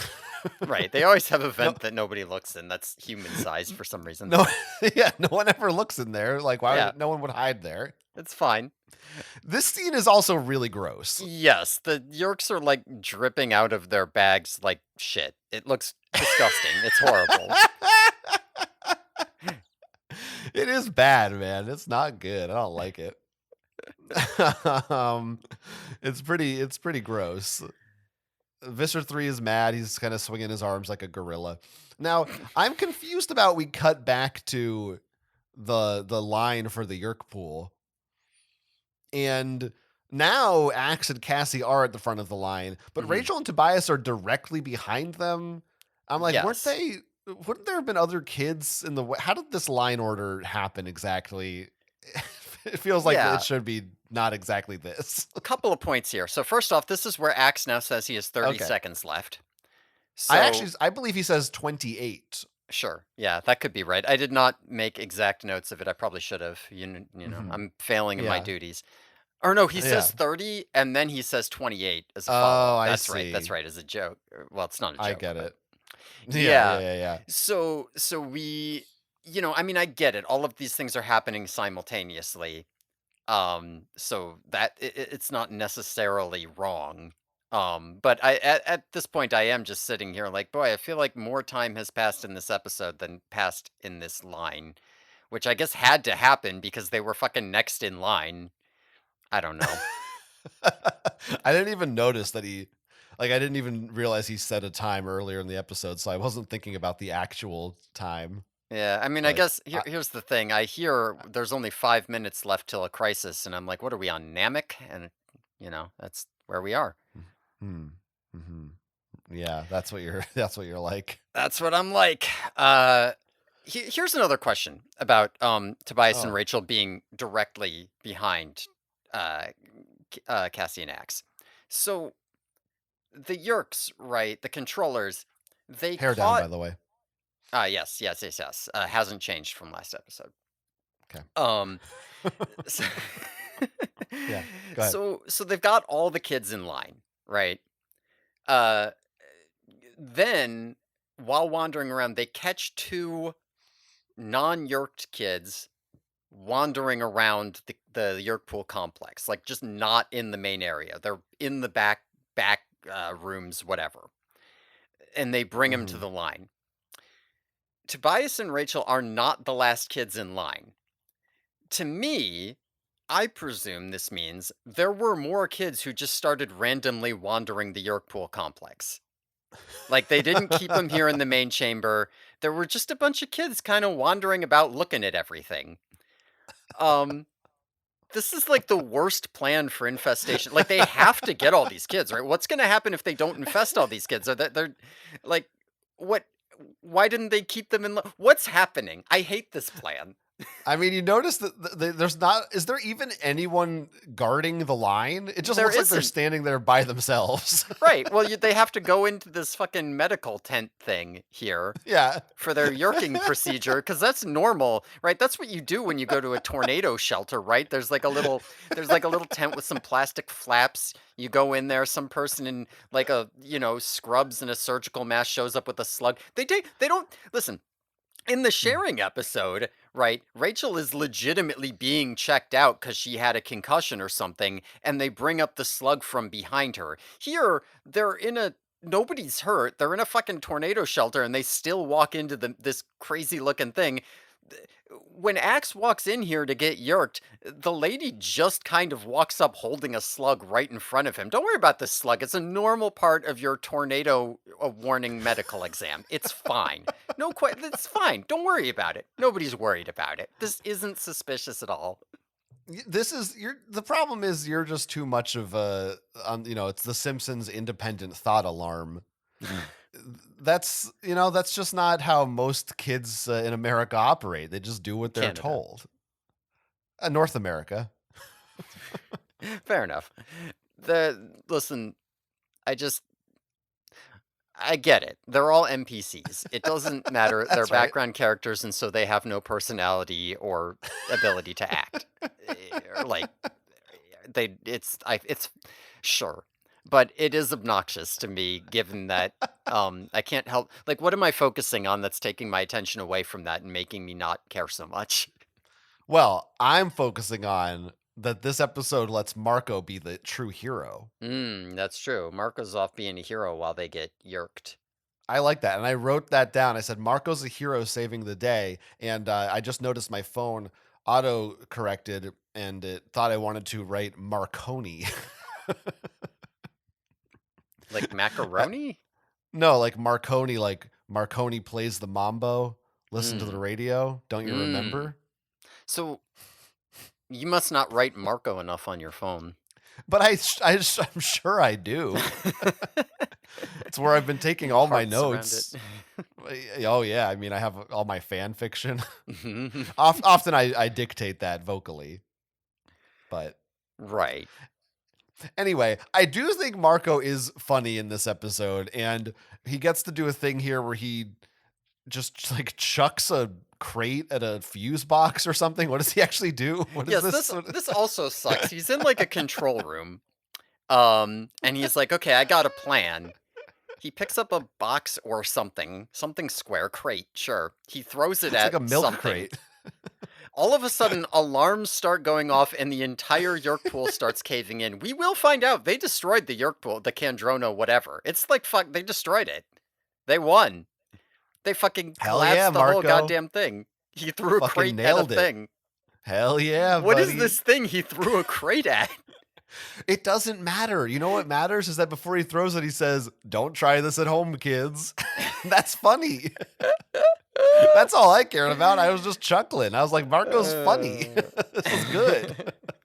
I guess he's just such a buff boy. He can throw, Yeah, he's buff enough to one thrown crate, whole place that's his comes down. special ability. In the Animorphs beat 'em up, only Marco can throw those crates because he's Mmm. buff. That makes sense. I mean, it's true that they don't really. I didn't really know what he was throwing it at, but I just figured I don't know. It's something that explodes. Good job, Marco. Yeah, I guess. I He's don't. just Marco is just a gremlin creating chaos because he doesn't know what's going on. He knows he needs to do something, so he's just running around fucking with all the equipment he can find. I guess that is what he's doing. I mean, listen, when I was first watching this, I was just like, all right, he's in the control room. He throws a crate. I guess that sets off alarms, so everyone's going to rush to the control room or something, and that'll be a distraction or whatever. And then all of the controllers who are like 2 seconds away from yerking Axe with the slug like right in front of his face run out of the medical tent thing, and I'm like, well, should I mean, they don't need you, right? Like, you can't just leave this kid here and not yerk him. And then I was like, oh no, I guess the entire place is caving in. I guess they're not running to the control room; they're evacuating. What is happening? How did it come to this? This one Yerk is just like, oh, I'm about to get.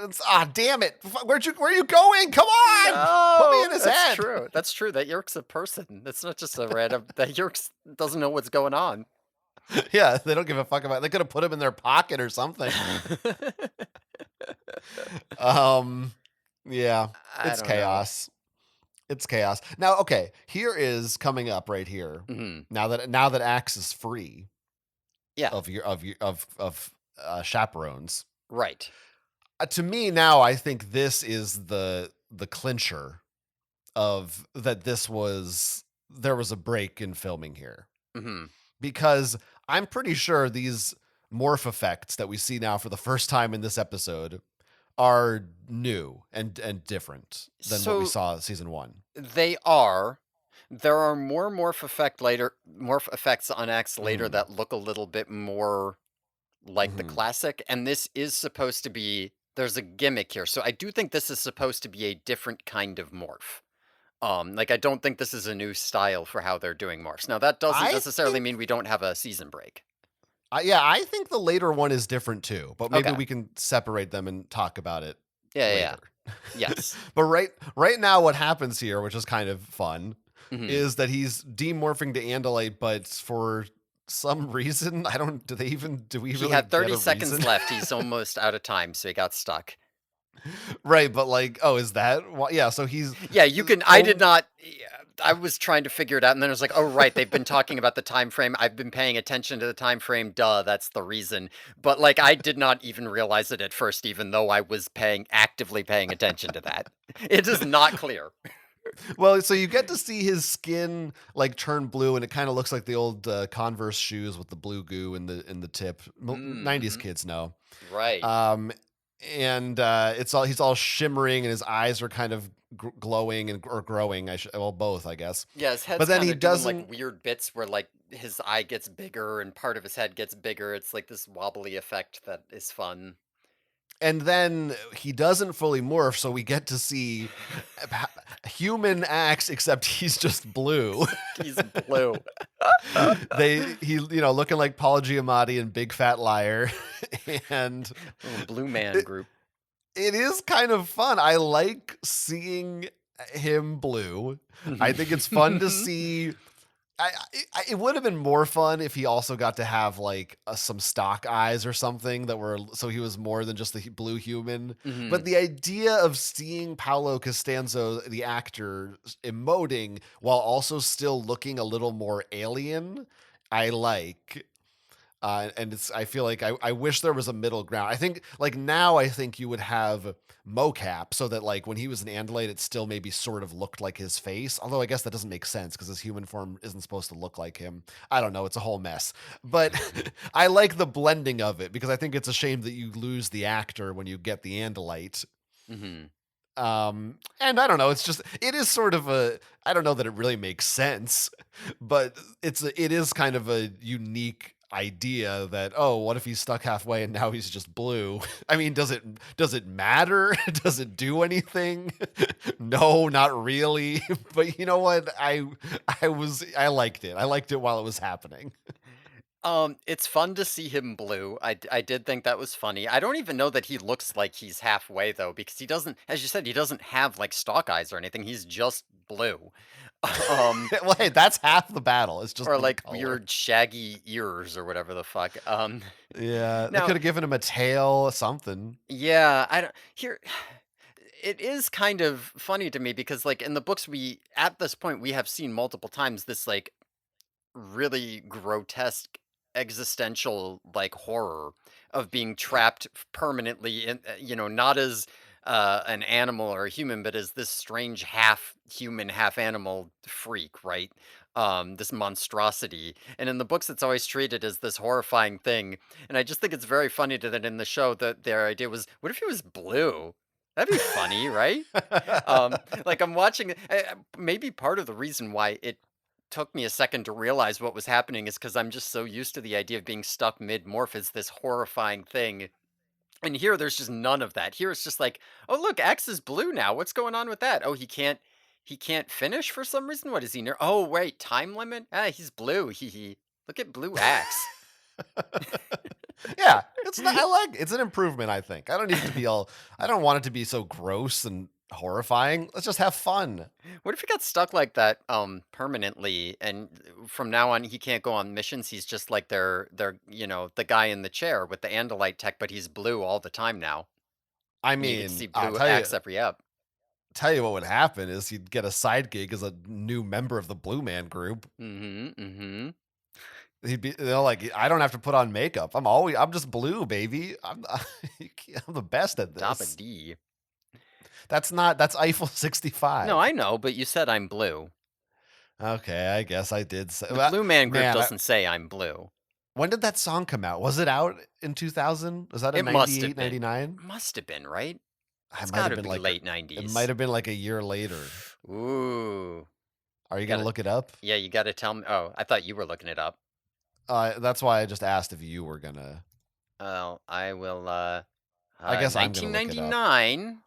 Oh yeah, so it was Oc out. It was out. Yeah.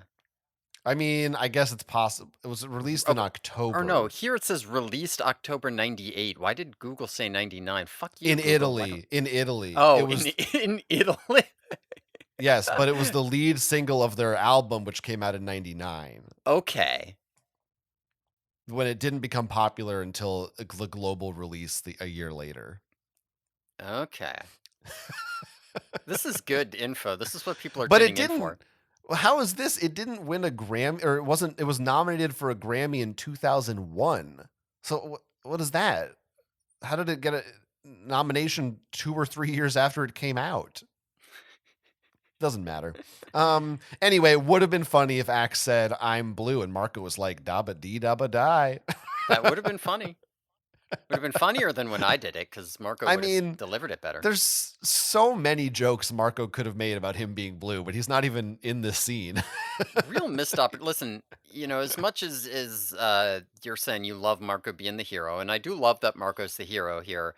Um, it is kind of a mistake, I think, to have Axe do a silly thing and be blue when Marco's not even around. Like, you could have Yeah, changed the timing a little bit just so that he was there. yeah. Well, Marco right now is being a cockroach, and then he gets crushed by a big rock. But I guess we don't like he's fine later, but I don't there's not any moment of like, oh, I got away from that rock or something, right? They just I think in the move middle on. later when he's bragging about everything he did, he says like, "Oh, did I tell you the story about how I had to demorph beneath a rock the size of this mall or something?" I don't know, but I don't know. I thought He's you should have just seen him crawl out. yeah, I do like him riffing on being a cockroach though. It was fun. Yeah, it's pretty fun. Also, it is just kind of I don't know something feels comic about the way the rock lands on him, Yeah. Yeah. like a piano falling on a Looney Tune. It's I just was thinking plonk. about like cuz that is a real cockroach and they are like chucking, I mean, I guess they're not real rocks, but like they're chucking Yeah. shit at it and it was kind of funny to me. Are they train the cockroach or are they just throwing stuff and being like, "It'll run"? Yeah, I guess it's just they're just foam rocks that are soft or something. But also, I was like, you probably could drop a real rock that big and the cockroach would be fine. Yeah, or you Uh, could just kill it. I mean, like what? The Humane Society is going to come and be like, "Oh, you harmed a cockroach in the making of this show. Oh, right. failing grade. Can't Yeah, believe they well, crushed a cockroach." I mean, the Bowmanville Zoo has gotten in trouble for worse. Do you think that cockroach came from the Bowmanville Zoo? Probably, yeah. Might have Wonder been who from the trained it. cafeteria. Ew. Come on, don't be disgusting. I'm sorry, Bowmanville Zoo. You're probably much better than that. I'm Axe sure it was a very does clean say zoo. something else funny. When he's mid-morph, he does say, "I swear this has never happened to me before." Now. That's what he says, and then uh, Tobias is like, "Boy, I heard I having blue balls, but this is ridiculous." All right. All What? right. This is, we He don't, says that. we just, yes, but in context, it's fine. And you made it bad. You just, Yeah. we don't need this Anyway, kind of smut on the podcast. oh, sorry. Anyway, then about 5 seconds later, he does finish morphing, leading me to wonder what the point was of that at all. Because it was fun seeing him blue. Now, I did laugh at that because Cassie's like, Axe, you gotta try. And then this chaos is happening.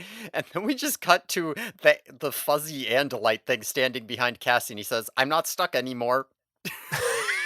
It is Just like, great. what was the point? Why did you make Paolo Costanzo put all this makeup on his? I mean, to be fair, it probably took like 20 minutes. It's just blue paint. It's not that crazy, but still, like, why? For what? It just gets undone. He doesn't have to do anything. He doesn't Blue. learn some lesson. He doesn't unlock a skill. It's nothing happens. I couldn't do it before. Now I can. Okay. Cassie told Nobody. him to try. She's an Estrine, so she taught him. Okay, yeah. That's what it is.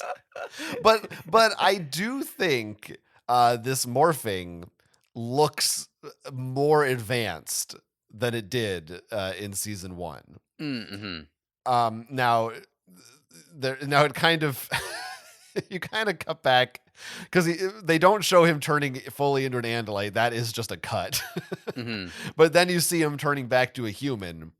Yes. And to my eye, it looks more intentional that like the parts of his face actually are individually look more like they're turning into those specific parts, as opposed to, I feel like, more so in season one it just looked straight up like they took the two photographs and just did a transition from one to the other. Maybe it's subtle, but I do think it's a little more. There's a little higher quality there in this morph effect. I see it. I see it looking at it now. I wasn't paying close enough attention to it to like note that, but seeing it Mm, now, yeah, 100%. It's like his stalks go first and then his eyes and then his nose and that like yes, and it was normal for them to just kind of go all of the features at once, like the start like the cover of an Animorphs book, right? Where everything is kind of right. happening all at once. And here you do see the features one by one. Um Not that they didn't do stuff like that with Andalite faces in humans specifically, but I feel like it was always kind of comedic, right? It was like, oh, what if his eyes went all Mm. weird and look and Eugene Lipinski's doing that weird shit with his mouth, and isn't that funny? It didn't look as deliberate as this. Yeah. I mean, it's still just his face, Mhm. but yeah, I don't know. I'm curious to see if we get much more of that in the remaining episodes. Yeah, they did say they wanted to try morphing while moving. We'll see if they do that, but Yeah. they didn't do that here. No, it has not happened yet. No, and they Uh, still skipped the morph to the small thing, the cockroach. Uh, right. so Yeah, which he should have just been the whole time anyway, but whatever. how would he have turned the dial or thrown the Oh crate? yeah. You're right. You're right. I mean, it doesn't on this show they can morph in 4 seconds, so it would just be like blip bloop. Bleep bloop. Anyway, Well, they can only do it so once an everything's hour. collapsing. Everything's right. Everything's blown up. So they Right. leave. So they leave. Despite the fact that everyone had to evacuate out of this like blown up collapsing cavern, they get out and Chapman's like, "Okay, it's cool. Tornado warning's over." And everyone's like, "Yay!" And he's like, "But we have to reschedule the basketball game." And everyone's like, "Oh, all right, you can go home now." Okay, that's fine. I guess some of them got yoked. I don't know. right? No one cares that no one's gonna go home and be like, huh, so kind of weird that there's a big underground chamber and shit in our school, right? I don't know. Who gives a shit? I want to go get home and get drunk, I guess. It all fucking collapsed on them. That doesn't matter. It's fine. It's the tornado's over. That must have been the It was the tornado. tornado. Yeah, Yeah. yeah, it was the Okay. Okay. tornado Yeah. You did know what? that. You're right. It makes sense. Twister just came out a few years ago. It was a huge hit. Everyone just thinks, oh Mm, yeah, that must have been the Twister. the twister. Yeah. No, that makes sense. I do like that when Chapman announces it, this is how I think the show is supposed to take place in the United States, is Mhm. because when he says the tornado's gone, everybody claps. I think that's, how Americans clap for like the pilot for the plane landing or, Oh, sure. Yeah. Yeah. yeah. So Why I not? think that, yeah, they're Americans because they all clap. I guess And that's an Chapman, American thing. yeah. That's the stereotype. Chapman does seem really bummed about the basketball game to me. It's kind of like, I don't know. I think he's genuinely upset. I think he cares about. I think he has school spirit. Yeah. Makes sense. Why else is he in that fucking job? I wish it mattered. I wish it mattered that he betrayed Tom and then lost the disc. Like, I wish he at least like looked Yeah. scared, like, oh shit, am I gonna get fucked up for what happened? He just no, it Well, doesn't matter. I really think that it's because they switched writers, Yeah. and in No, it spite is. of Rhonda Jane Olsen being the story editor, presumably on all these episodes, she just didn't. That thread just wasn't carried over, or which it could have been. By the way, there was time. There Yeah. still is. Yeah, there was They time, could have there done still that, is. Listen, but I they have more mean comments about Rhonda here. So I mean, I don't know, man. leave Rhonda alone. She's responsible for all the story editing that we've seen so far. Oh. Oh, So well then in that case I forgive her for everything. She can thank do no you. wrong. Thank you. Now, everybody reunites here, and I think you know that I'm going to comment on just how quickly Rachel leaps up to hug Marco as soon as she sees him. Yeah. Well, Axe gets in on some of that action too. I mean, that's true, and that's funny. Yeah, But he's but Rachel has been inside of Tobias all day. But as a okay. second, and she You know, has. it's What? She has. just control yourself. And the second she sees Marco, Tobias who? Who doesn't care. Hug. I want this buff boy. I want him. Well, so this is the part I was commenting on earlier because they're in the hallway. They are literally in the middle of the hallway, surrounded by students, a bunch of whom presumably got yerked. Marco shows up and he says, "Yes, that yerk pool is toast," like very loudly. Yeah. Just Marco's he's confident. yeah, he is confident. Everybody loves him. Axe loves him.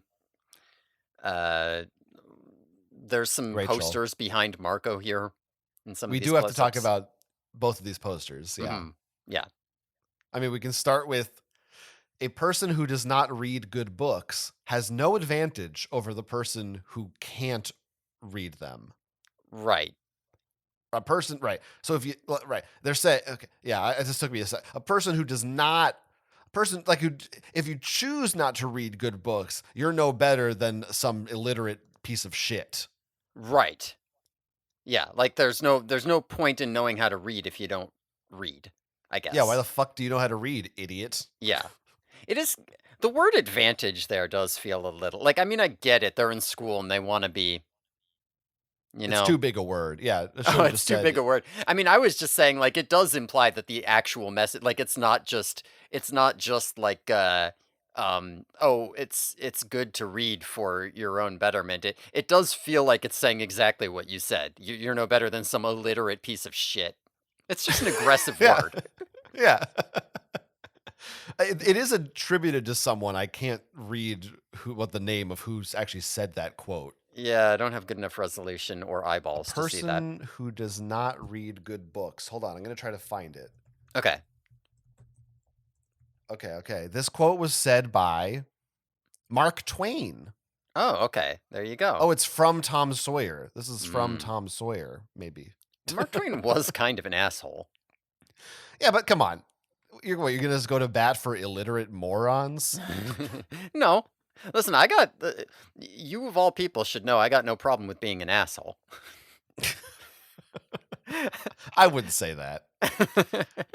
Um, okay, now the other poster I'm pretty excited about because I think it's very obviously a tease for a future episode. Mhm. And it's a poster for for Aboriginal Peoples Day. Uh-huh.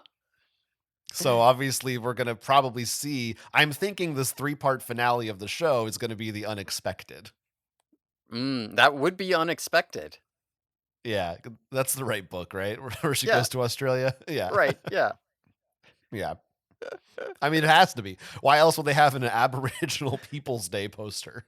That's right. I've never Dreamy seen one Aboriginal Peoples before. Day. I don't think it's a real day, even. Uh oh. Maybe in Canada it is. Yeah, maybe. Canada Maybe. understanders log on. Canadanders. There's something understanders. Understanders. That's what we call them. There's also a little poster that's very quick. It's hard to catch, but it says "Think before you drink" in the Oh next yeah, scene. we've seen that one before. Yeah, Oh, we have. Okay, yeah. okay. But I didn't catch that it was still here. So thank you for pointing it out for me. I missed the hot dog day poster. What happened to that one? Or was it Friday? Is hot dog day? I Well, think. it's not hot dog day anymore. Right, right, Hot right. dog day is long gone, my friend. Okay. You want to go to the next scene now, or what do you want to talk about? Yeah, I mean, sure. Jake Tom comes out and from the York pool, and uh, they're like, "Oh no, I think that might be real Tom." But then, he runs into Cassie hiding in a locker room, and he's like, "No, no, it's me, Jake," and we get a human to human demorph here. So That's that's kind of true. fun. And this is. Oh, and also, by the way, Tom comes out of the lockers, and the locker numbers are not correct. I don't know Okay, if you noticed that. I did not notice that. Where Talk to there's me a about that. break, Oh, I it see it. Yep. yeah, it's like 193, and then where the door opens is 176. Mm. So I guess that's how they. I don't know what happened there. The York architects who like pulled apart the lockers and put them back together to make that doorway, they couldn't read human numbers, so they fucked it up. They just took a bunch of lockers from somewhere else and made that happen. But yeah, this is now the first time the whole season, 18 minutes in, including the previously on, that Sean Ashmore has appeared. Yes, that's true. Previously, he was not in this episode at all. He gets a little And jokey joke here. well, it's kind of the morph I think we should talk about too. Okay, yeah, That sure. is, along the same lines as the last one. It's not too elaborate or crazy, but I think it's interesting because it's not so in your face. Hmm. It sort of reinforces the idea that these two characters are brothers and they kind of do look alike, even though Hmm. I don't know that they really do. The morph makes me believe they do. I was like, oh yeah, they're brothers. They kind of look the same when they morphed. Yeah, I can see that. I can see that. Although, part of that effect is just, I'm used to seeing someone turn into a lion or something. So it's like, Right. boy, that's not that different at all. Right, right. That's true. Yeah, It's like eyes you're to racist eyes. against human beings. They all look the same to me, right? Yeah, I mean, that's just called face blindness. Hmm. Yeah, he does get a really good meta joke here. Yes. He says, "Oh, if I had stayed in that any longer, my parents would have had to have identical twins." Pretty good. It's That's pretty pretty good. good. I If mean, you're in the know.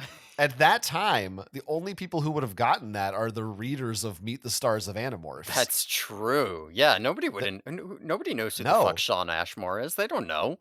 yeah, there's no IMDb. They can't look up that he has a twin brother. It's not known. Yeah. That's a little You mean joke who? for the Aaron casting Ashmore. crew. Aaron Well, is the nobody knew twin. who Sean Ashmore was either. They were like, he's the guy on this show. Like, what did he do Right. before this? They don't know.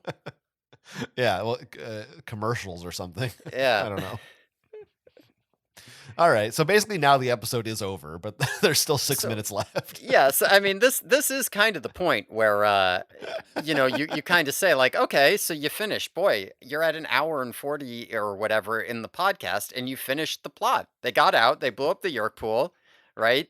So we must be done. 6 minutes left in this, I guess, minus the end credits. But like, Yeah, what? it's a lot. Why do we have so much left? And you're about to find out what they use that time to do here. I Very, mean, okay. They go to Siberia, our yeah, favorite hangout, yes. and that's what they do. They hang out for 6 minutes. That is what they do.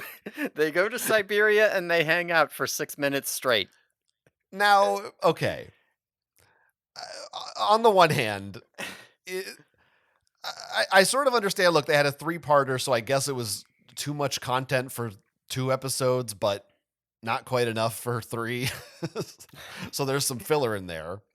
Problem is, as we already remarked, there's like dropped plots and other things you could have done with the characters that you had plenty of time to go back and add in and flesh out this episode.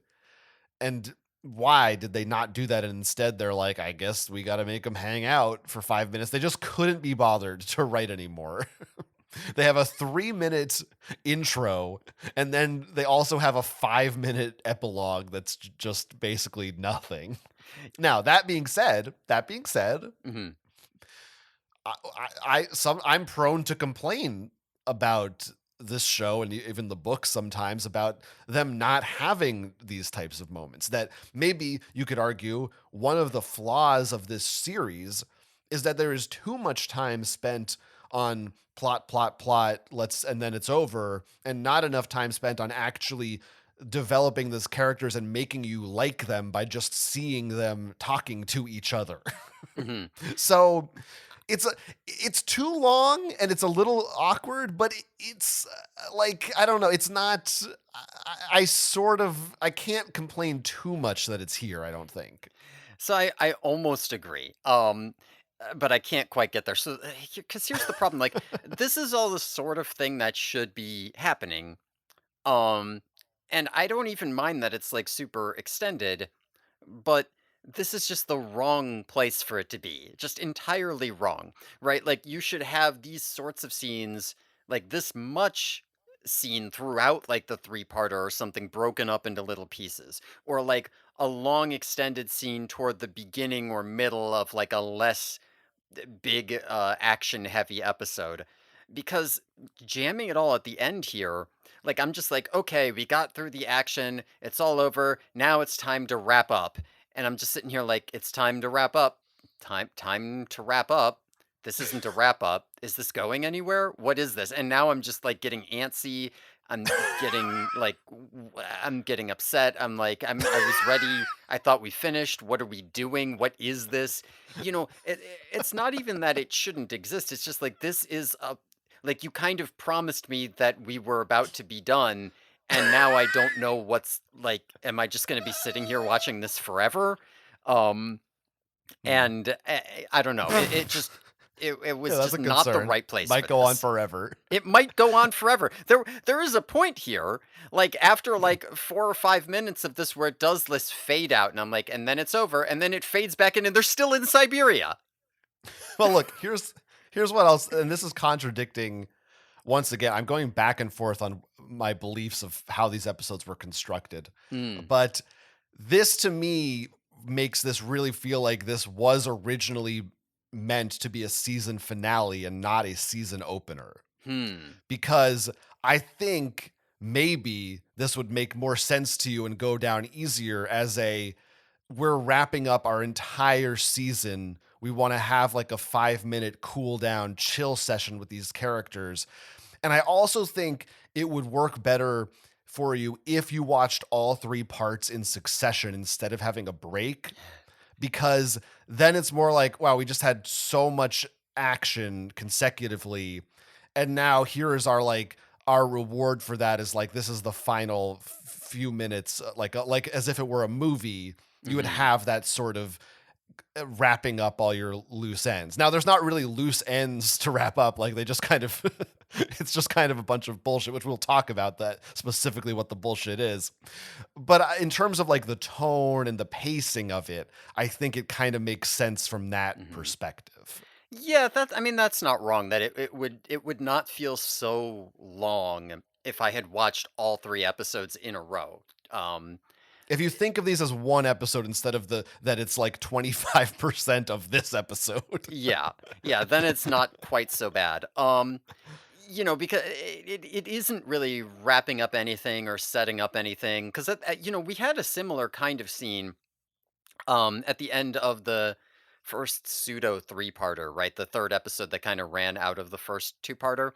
And I believe The this is the point where underground. they're all sitting at, like, maybe this was part 2, I don't remember. There's, like, a scene that's sort of like this where they're all sitting at the lunch table and the camera's going absolutely That wild. was episode 1, I think. That was the first Are episode. you Or maybe it was the sure? second one. It was Maybe it was the definitely second. Okay, maybe it was the maybe it second. wasn't the Yeah. ending of them all, but the that kind of was, like, wrapping up where are we and where are we going. This doesn't have, like, much of anything to do with where are we and where are we going. It's just kind of like, "Okay, we did it. We can sit with these characters for a while now and just have them Mhm. bounce off each other." And, like, again, that wouldn't be so bad as a season conclusion or so bad as the end of a three-part episode. What isn't so great about it is that as much as I want these characters to sit around and bounce off of each other, I don't necessarily even like these characters enough to have this much of them. Like, the bar is too low and they aren't well established enough to have this much of them all in one shot without me starting to get antsy, you know? Yeah, I like it. I kind of like. I agree that it I like is. some parts, but then there were other parts where it's just like I just need a break. I didn't. It didn't. It didn't drain me in that way. I didn't feel like I wasn't exhausted by it. I wasn't antsy or going like, when is this going to end? I did Mhm, think like, yeah, structurally, like from a script standpoint, this is not ideal. Like this isn't how they should have written this. It's weird. mhm, But it was like, I don't know, as long as we're here, I guess I'm just I'm just gonna see what's going on. But okay, there is one major development that happens right at the beginning of this, which yeah. is they're watching TV, and so I guess there's a TV now. I don't remember ever seeing this TV that plays the news apparently in this teen hangout. Yeah, that's what you want in your teen hangout. The frame for this TV looks disgusting, by the way. Like, the paint looks like it's wearing off and covered in grease, but whatever. That's what everything looks like here. Yeah, that's cool back then. That's like a cool 90s vibe. Hmm. Um they reveal on a newscast, which is a still image with a lower third and a voiceover. No news anchor, no Hmm. square, no talking head, nothing. Just it's just a photo. Um, Hmm. that Victor Trent is a wanted criminal now. For what do they say? Why do they say why? He's wanted in connection with the explosion under the town. So when they blew up the York Right. pool, somehow, I don't know how this happened. Somehow, when Marco threw the crate and it blew up the entire York pool, the authorities knew that somehow Victor Trent was linked to that, and so now he's a wanted man. It That makes it just it makes there is no connecting tissue whatsoever to make this happen. Like, they don't try to set him up. They don't. Nobody saw him. Except, as far as I know, the only people who saw Victor Trent down there were other Yerks. I I don't know how this happened. it's, it's yeah, there it's completely absurd. I Forensics did found a crate linked to Victor Trent. We know that's his crate.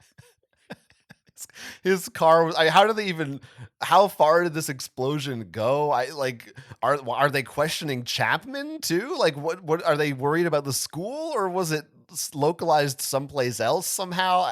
I don't know. I But almost half wonder if that just won't be if Victor Trent will just be around and it just it has won't. to be It has to be right, something though. but maybe it's not. It should have to be something. Even if it's just like, oh, Victor Trent has to be in a bunker, which like he already was, so it doesn't really. It's not like he ever was out in public, other than like the one time at the restaurant. His Art But Deco bunker. yeah, I hope we see that again soon. I don't know. I'm very curious because that is like in theory you could do interesting things with that. I don't know why they did it or what their plan is, but they're flying solo now. Like we said, they're mostly off book at this point. So Yeah. they're just trying shit. Yeah, they can do whatever they want here. So that's really like that's the last real thing. That could have been the closer. Mhm. Now, there's a But bunch they of keep character yakking. stuff. Actually, first off, I'm just gonna point it out here again. Fucking Rachel's the fucking Bree is doing this stupid ass Bree, what? You mean Decker Brooke? look, right? Who do you mean Brooke Nevin? Yeah, why did I say Bree? I don't know. Brooke, whatever. Bree They're both Bree VR Olsen? names. I just don't care that much, I guess. We just read the fucking book. You didn't even learn her name. I met him. Brooke, yeah. No, she's doing the fucking Decker look again, where she's like trying to look kind of smarmy, but she's doing like the weird closed eyes things, and it looks like No shit. one knows what that means. I think it's. Looks like shit. I don't know. Don't do it anymore. Keep your eyes open. I didn't.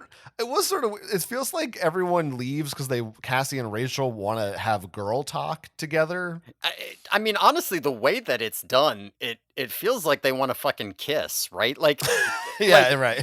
like Marco and Jake are like, we're gonna go get some drinks, and Tobias is like, oh, I'll go play a video game, and then Axe is like, what? Huh? Oh, I'll help with the drink. It's the sort of thing that you do when you want to leave the couple alone. It's very strange. And what's also so strange about it is I didn't like I'm like maybe I'm just like Axe because I also did not understand that there was a signal Yeah, that there we should leave wasn't. these two alone. There wasn't. Yeah, it I was don't. like I. they're acting like there was, but there's no reason these two. It's because of the preceding romantic tension. Like everybody knows that they're into each other. And we just got out of a situation. It's like, no, guys, we got to leave them alone. Come on. I did really like the way Tobias just says awkwardly, Yeah. "I'm gonna go game now." It's like, what the fuck? This is weird, Tobias. It is good. There's a lot of awkward stuff, and it's not like I don't know what do they talk about their periods or something. I wasn't listening. Rachel and Cassie. Uh-huh. Rachel is worried that Tobias doesn't like her because she had a freak out. She a first class freak out, as she says in his head as a yerk. Right. There's some real heavy sorries into boots in this section. Yeah. Now when I hear them, I just imagine Marco's actor, the sole American, being like, "These fucking Canadian idiots." Yeah, That's not how right. you talk. There's some. Yeah, it's like, does he like me? I don't know. Everybody comes back and like Rachel spills a drink on Marco, so Axe has to laugh awkwardly. It's so awkward. This whole thing is so uncomfortable. Like I just maybe this. I mean, this is part of me wanting it to end. I don't know. This to me, this is like it's like the end of Return of the King. You know, I like it. I like all these different. Keeps fading back in, and I'm like, yeah, there's more. You mean like in the book, right, where we get to spend an actual amount of time in the Shire? Well, yeah, that's what I'm saying. This they scene cut in the Siberia. scouring. Yeah, this shows this is the scouring of Siberia. Is it the scouring? Is that what it's called? I believe that's right. Yeah. The scouring of the Shire. That's gotta be right. It must be right. I just forgot what that word means. Just Then call we me have a fake fan if it's wrong. Okay. I think it's right. Then we have this new character is introduced. Yeah, Tanya. Tanya. Not Tanya. I guess that's the Canadian way to say Tanya is Tanya. I guess so. Tanya shows up. I didn't see a credit for an actress for Tanya. Oh, I didn't think to look. I didn't see either. At this point, listeners, if they didn't watch this episode, are going like, "What the? Why are they still talking? Like, how isn't it done?" Yeah, there sure is. No, there's more. There's more. But long story short, Marco tries hitting on Tanya by by telling her he saved the world. Like, okay, once again, not a great smart move to announce to someone, Marco. Well, it just They're sounds, not. like, oh, I'm They're a hero. I saved the world. right. She's not supposed to.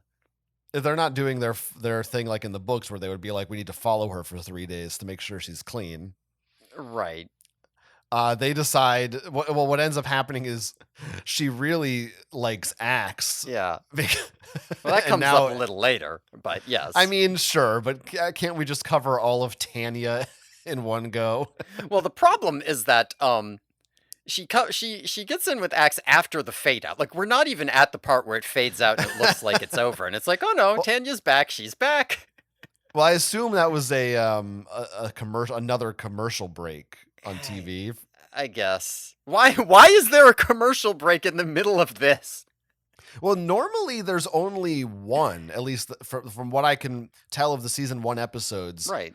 There's one in the middle, and there hasn't been any other ones. So, but maybe in season 2 they started showing more ads, and so Mm. they mandated you need to have another break here. Shove it right in the middle of the Siberia scene. No, all right, whatever. Tanya is more into Axe. That is what happens. Yeah, she sees him eating, and she's like, "I'm really into guys." She says, "I love a guy who's passionate about his food." Yeah. She likes that sloppy eater, she a nice messy sloppy eater, you know what I'm saying? You know what I'm getting at here? Okay, She sees they're it's gonna children, now buddy. They're children. now Axe does do a better job messy eating here than he did before. Maybe this is more Oh, you evidence. liked it this time? I thought it was better. Yeah, I think Okay. maybe he was practicing his messy eating in between. I really didn't know. Like, I really watched this and thought maybe he won't like this either. I'm I not. think it's a little This better. isn't my area of expertise. They do seem to forget that Axe is supposed to be Max, because Marco does introduce him to Tanya as Axe. Well, who gives a shit? Like, what's Right. no one's someone's gonna be like, oh, what? That's Aximili. Like, nobody knows. Yeah. I mean, he is still saying, like, oh, I love your human food to Tanya. Yeah, Oh, God. whatever. Now there's a part that comes in between here where Tobias and Rachel are talking, and he's playing an arcade game that is 100%. It's not even a fake digital graphic. It is absolutely a piece of paper in a monitor that just has printed on it high scores with a list of scores and like a jet plane in the background. It is not. It's not a screen. They just put a physical piece of paper with a fake image of a high score list and just put it in this thing. He goes, he, It's- he goes by yeah. Freedom Flyer. That's his game name.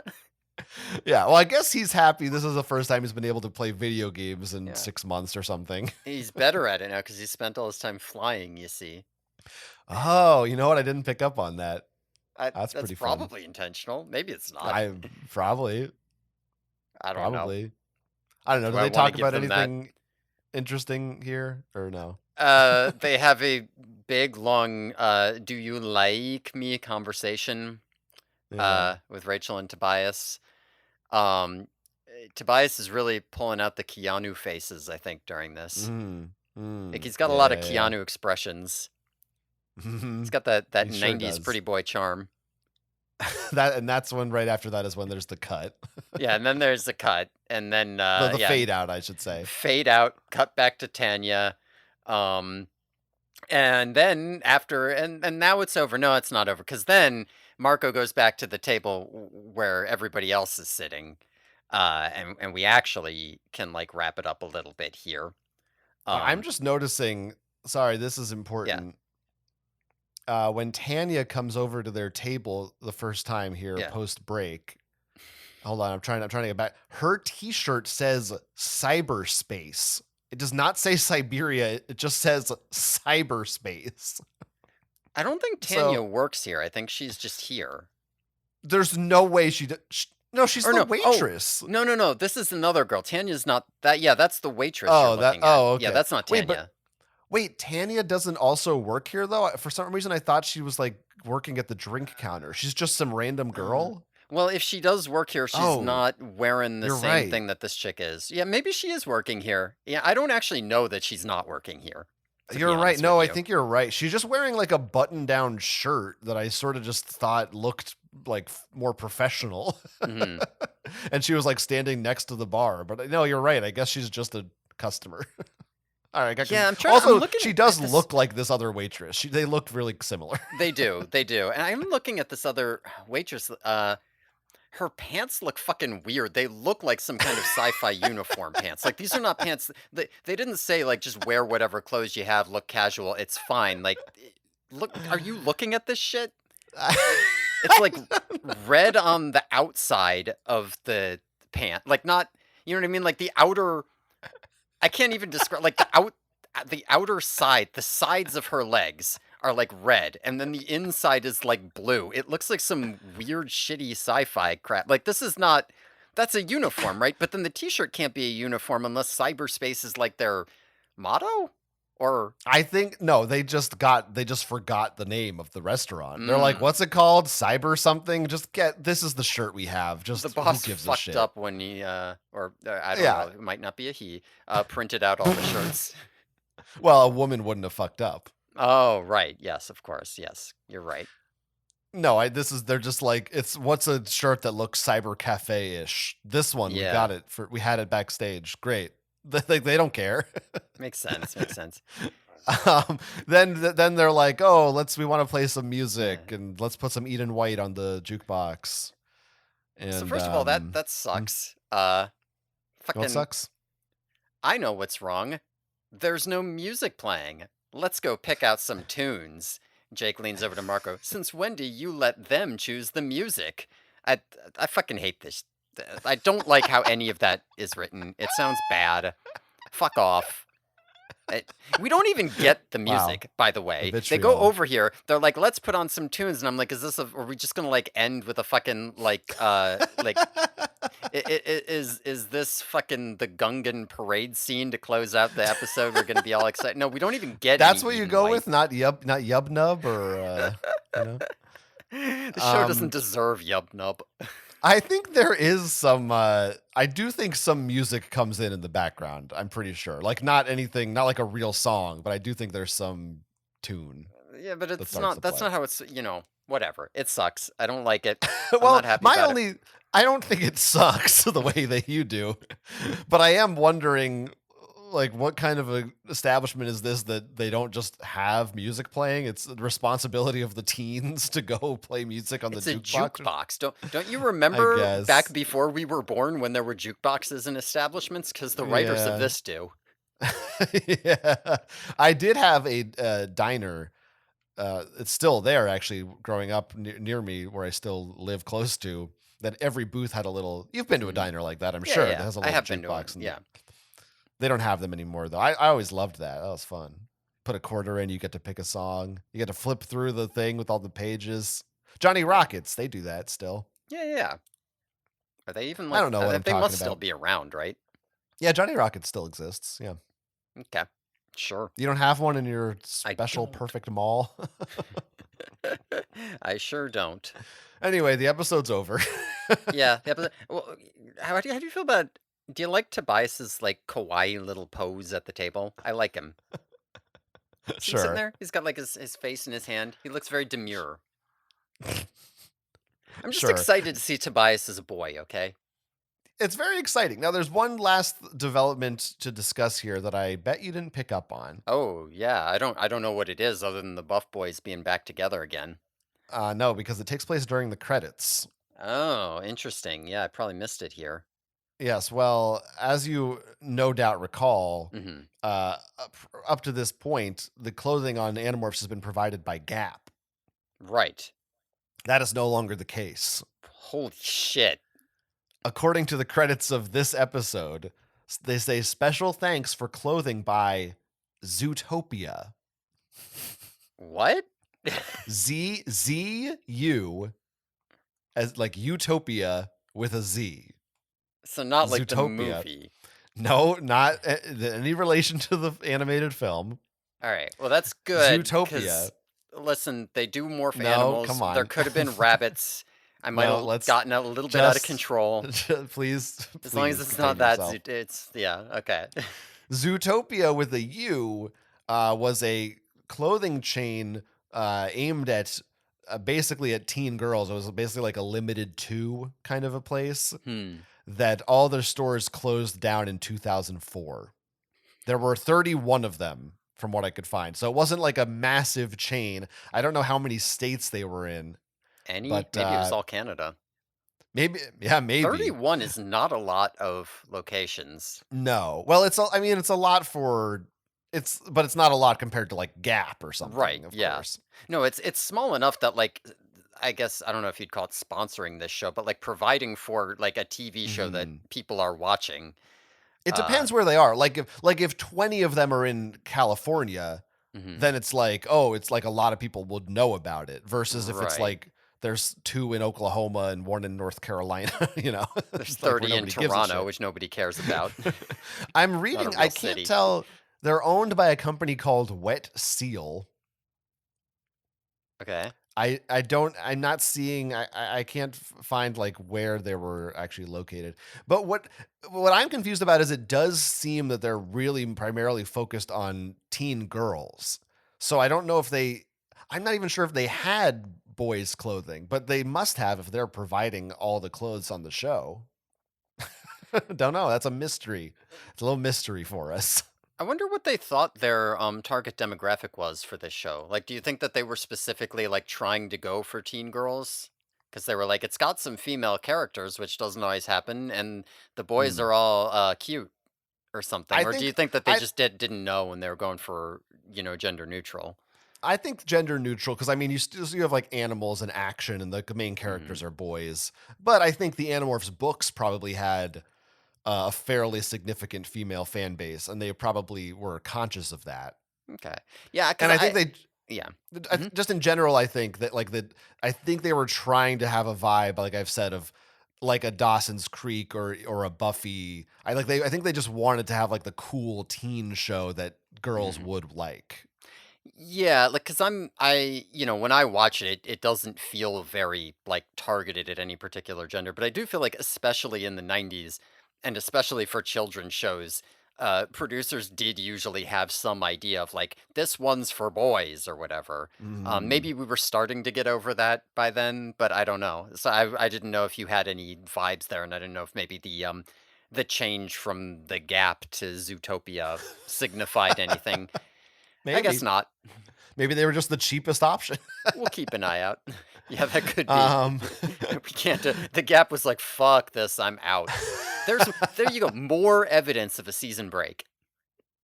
right, that's true. Yeah, that is. I feel like that's pretty definitive at this point that it must have Mhm, been. However, like maybe the script was written, and maybe they at one point considered producing it during season one, but it seems like all the evidence is pointing to that not being eventually how they did produce it was later.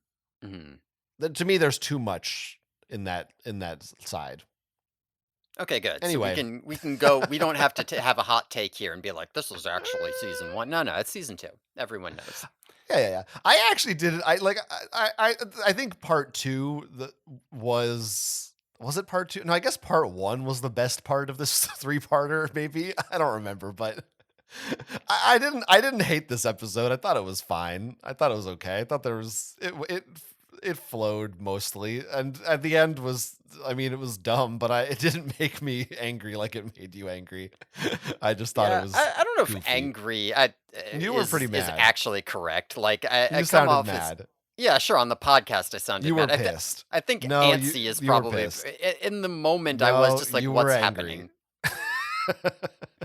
You don't know how I was then, you You weren't were there. seething. You were fucking You don't steamed. know. You don't know me. Steam steam was coming out of your ears. So I do think this episode was fine for all of my complaints about it, which, again, the show is a low bar, so I don't know. But it did just it felt like a little bit more of a letdown, maybe because I was expecting it more to be a season beginning and not a conclusion to a three-parter, which I probably would have been less of a letdown because it did kind of feel like, all right, sure, wrapped all that up, which maybe I was hoping for more, but at the end of the day, it was fine. I'm just wondering at this point of the show, why do you have expectations? Like, Because that's we your were moving problem. to a new season. I was like, this is their chance to do something Yeah, new in the okay. new season. It's I guess. different. I don't know. I guess. You're But right. yeah, You're not wrong to criticize my hopes and dreams here. I just did think I guess for me, the fact that it was a part 3, I was curious if there would be big season 2 changes, but I was sort of just thinking probably it would, it's still a part 3. But Mhm. well, next week, get your hopes back up. Yeah, our hopes are way high for next week because next week's episode is called Eric. No, isn't it called My Name is Eric? Wait, really? Why do I I have thought that's Eric what it written was down? called. Is it just called Eric? Wait, no, it might be called My Name Is Eric. Did I fuck something up? I have My Name is Eric. I Huh. mean, My file name says Eric, but maybe something got fucked up. Let me go check Wikipedia. I'm gonna say it's My Name Is Eric. I'll assume I fucked something up. okay. Are we standing by for you to check, I or mean, is this oh a no, I guess it cliffhanger? is My Name Is Eric. I don't know how that happened. Weird. Yeah, My Name is Eric. Okay, well, it's called My Name Is Eric. So what do we think it's going to be about? It is spelled the wrong way, which is correct. Right. I mean, all right. Here's the I real bet that's how questions. Canadians spell it. Yeah. I do think that they're not going to throw us a curveball and be like, yeah, Eric's just some dude. Like, I do think he's going to be a chi. Yeah. Yeah. I Yeah. think Yeah. they're going to have the basics of chi lore. It Mhm. in the same way that they had the basics of Elemist lore. Chi Um, Lore. That sounds like a character from. yeah, it's like Chi Lan's sister. Right. Right. Right. Uh, Right. Right. the real question is a couple of things. One, okay, so I do think we're going to get chi. I do think they're going to be dog robots. Mm. Do you think that we will hear the word Pemalite at all? I don't even know if they're going to be dog robots. As opposed to just robots. I think maybe they're just robots. But we had the Elemist, so it's not too crazy to imagine that he might just be like, yeah, we are created by the Pemalites. I bet they would say that, even if they're not dogs. I bet they would, because you're going to want to Hmm. know, well, why are they robots? They have to explain where they came from. I guess part of my thought here is that they got to credit Brian Renfro every episode, regardless of whether Yeah. they use Homer. They must have a bunch of extra dogs when they go to famous character Mr. King's house, right? They're probably going to be a bunch of dogs. Like, what a perfect opportunity to bring out all the extra dogs they got running around, you know? I do want to see a scene where Eric meets Homer. Yeah. I mean, Yes. this is a big deal because there's very few episodes left. If you're listening, there's multiple episodes, but there's a 3-parter, and we're only doing 3 more weeks of before this show is done. Yes. So Eric is really our last major character being introduced, at least as far as I know. I'm guessing that's true. So it's our last chance to see a major new development and like how they handle this actor. How old is he going to be? The same age as them, probably. What's he going to look like? What are they going to do? What Yeah. plot are they going to do? The first plot where we meet them, or is it just going to be completely different? But there's chi in it. Yeah, I don't know. Yeah, I don't know because the whole Chi plot is about like violence or whatever. Right. We don't like to be violent and fight, and it's like, when do the Animorphs in this show be violent and fight? They jump at you and you fall over like and then they run away. Yeah, Eric could do the Chi could do that without violating their programming. Just make a scary monster hologram, and Chapman goes, "Oh no!" and then you run away. It's no yeah, no, I like it's think fine. maybe they don't. What's I the don't think they're conflict? gonna. That's not a part of their thing. I don't think they're gonna Yeah, have pacifism, because there's no reason for that. yeah. There's no They're all violence. pacifist. There's no violence Um, to be against. Yeah. The other question is, will Eric ever show up again? Because Right. they've got one regular episode and one three-parter, and there's no reason that they couldn't just bring Eric back as part of the three-parter, or even just have him be like he could just be another Axe, right? And he just shows up. Right. He's just in the group sometimes. Um, I don't know, but they also it might be like, yeah, we were planning on doing that, but then we only had 2 more storylines, so he's Mhm. not we just didn't. Will I find out? Will I look at the IMDb and just see how many episodes he's in and know, or should I try to avoid it? That's up to you. I will not look. Okay, I'll try to avoid it, but I don't know if I'll remember. Here's another question. Will we actually see a Chi without their hologram? Like, will he just show up and be like, "Hi, I'm Eric, I'm a robot," or will we get to see what they Hmm. look like? I think we'll see like a robot arm or something. I don't think we're gonna Okay, see a okay. full. Like at most, we maybe. I guess they could do like a head.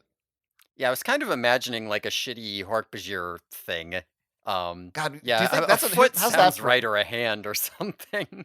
That's another question. Do you think we'll ever see another Hork-Bajir on this show, or are they done? I think they're done. I don't think we got any more. There's only I mean, I don't we'll find out. We'll find out. Maybe I'll make some aggressive Hork-Bajir predictions going forward. Okay, well, that's it. We didn't even say, listeners, let us know. Email us. What do you think about this three-parter? What are your expectations for Eric and beyond? The show's almost over. Not our show. Oh, that also is almost over. But you'll see. We'll see how it goes. And email us, theyerkyboys@gmail.com. Go to our Patreon, patreon.com/theyerkyboys. $5 a month gets you bonus episodes every week. We have so much fun over there. This week we're talking about the Mighty Morphin Power Rangers, That which I sounds think is like going to fun. feel, yeah.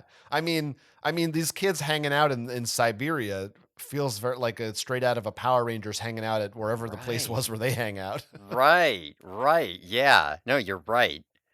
It'll be fun. You won't go in there and find that it's a nonstop mess of us screaming at each other or anything like that. We would never give you No, a bad time like that. no, just start with the latest episode and go forward. No need to look back. Thanks, everybody. Check me out on the web at jonathanestis.com. Thanks everyone for listening. Tune in next time when we'll be talking about season 2, episode 2. My name is Eric, in which Marco turns into a spider in the books on the Yerky Boys.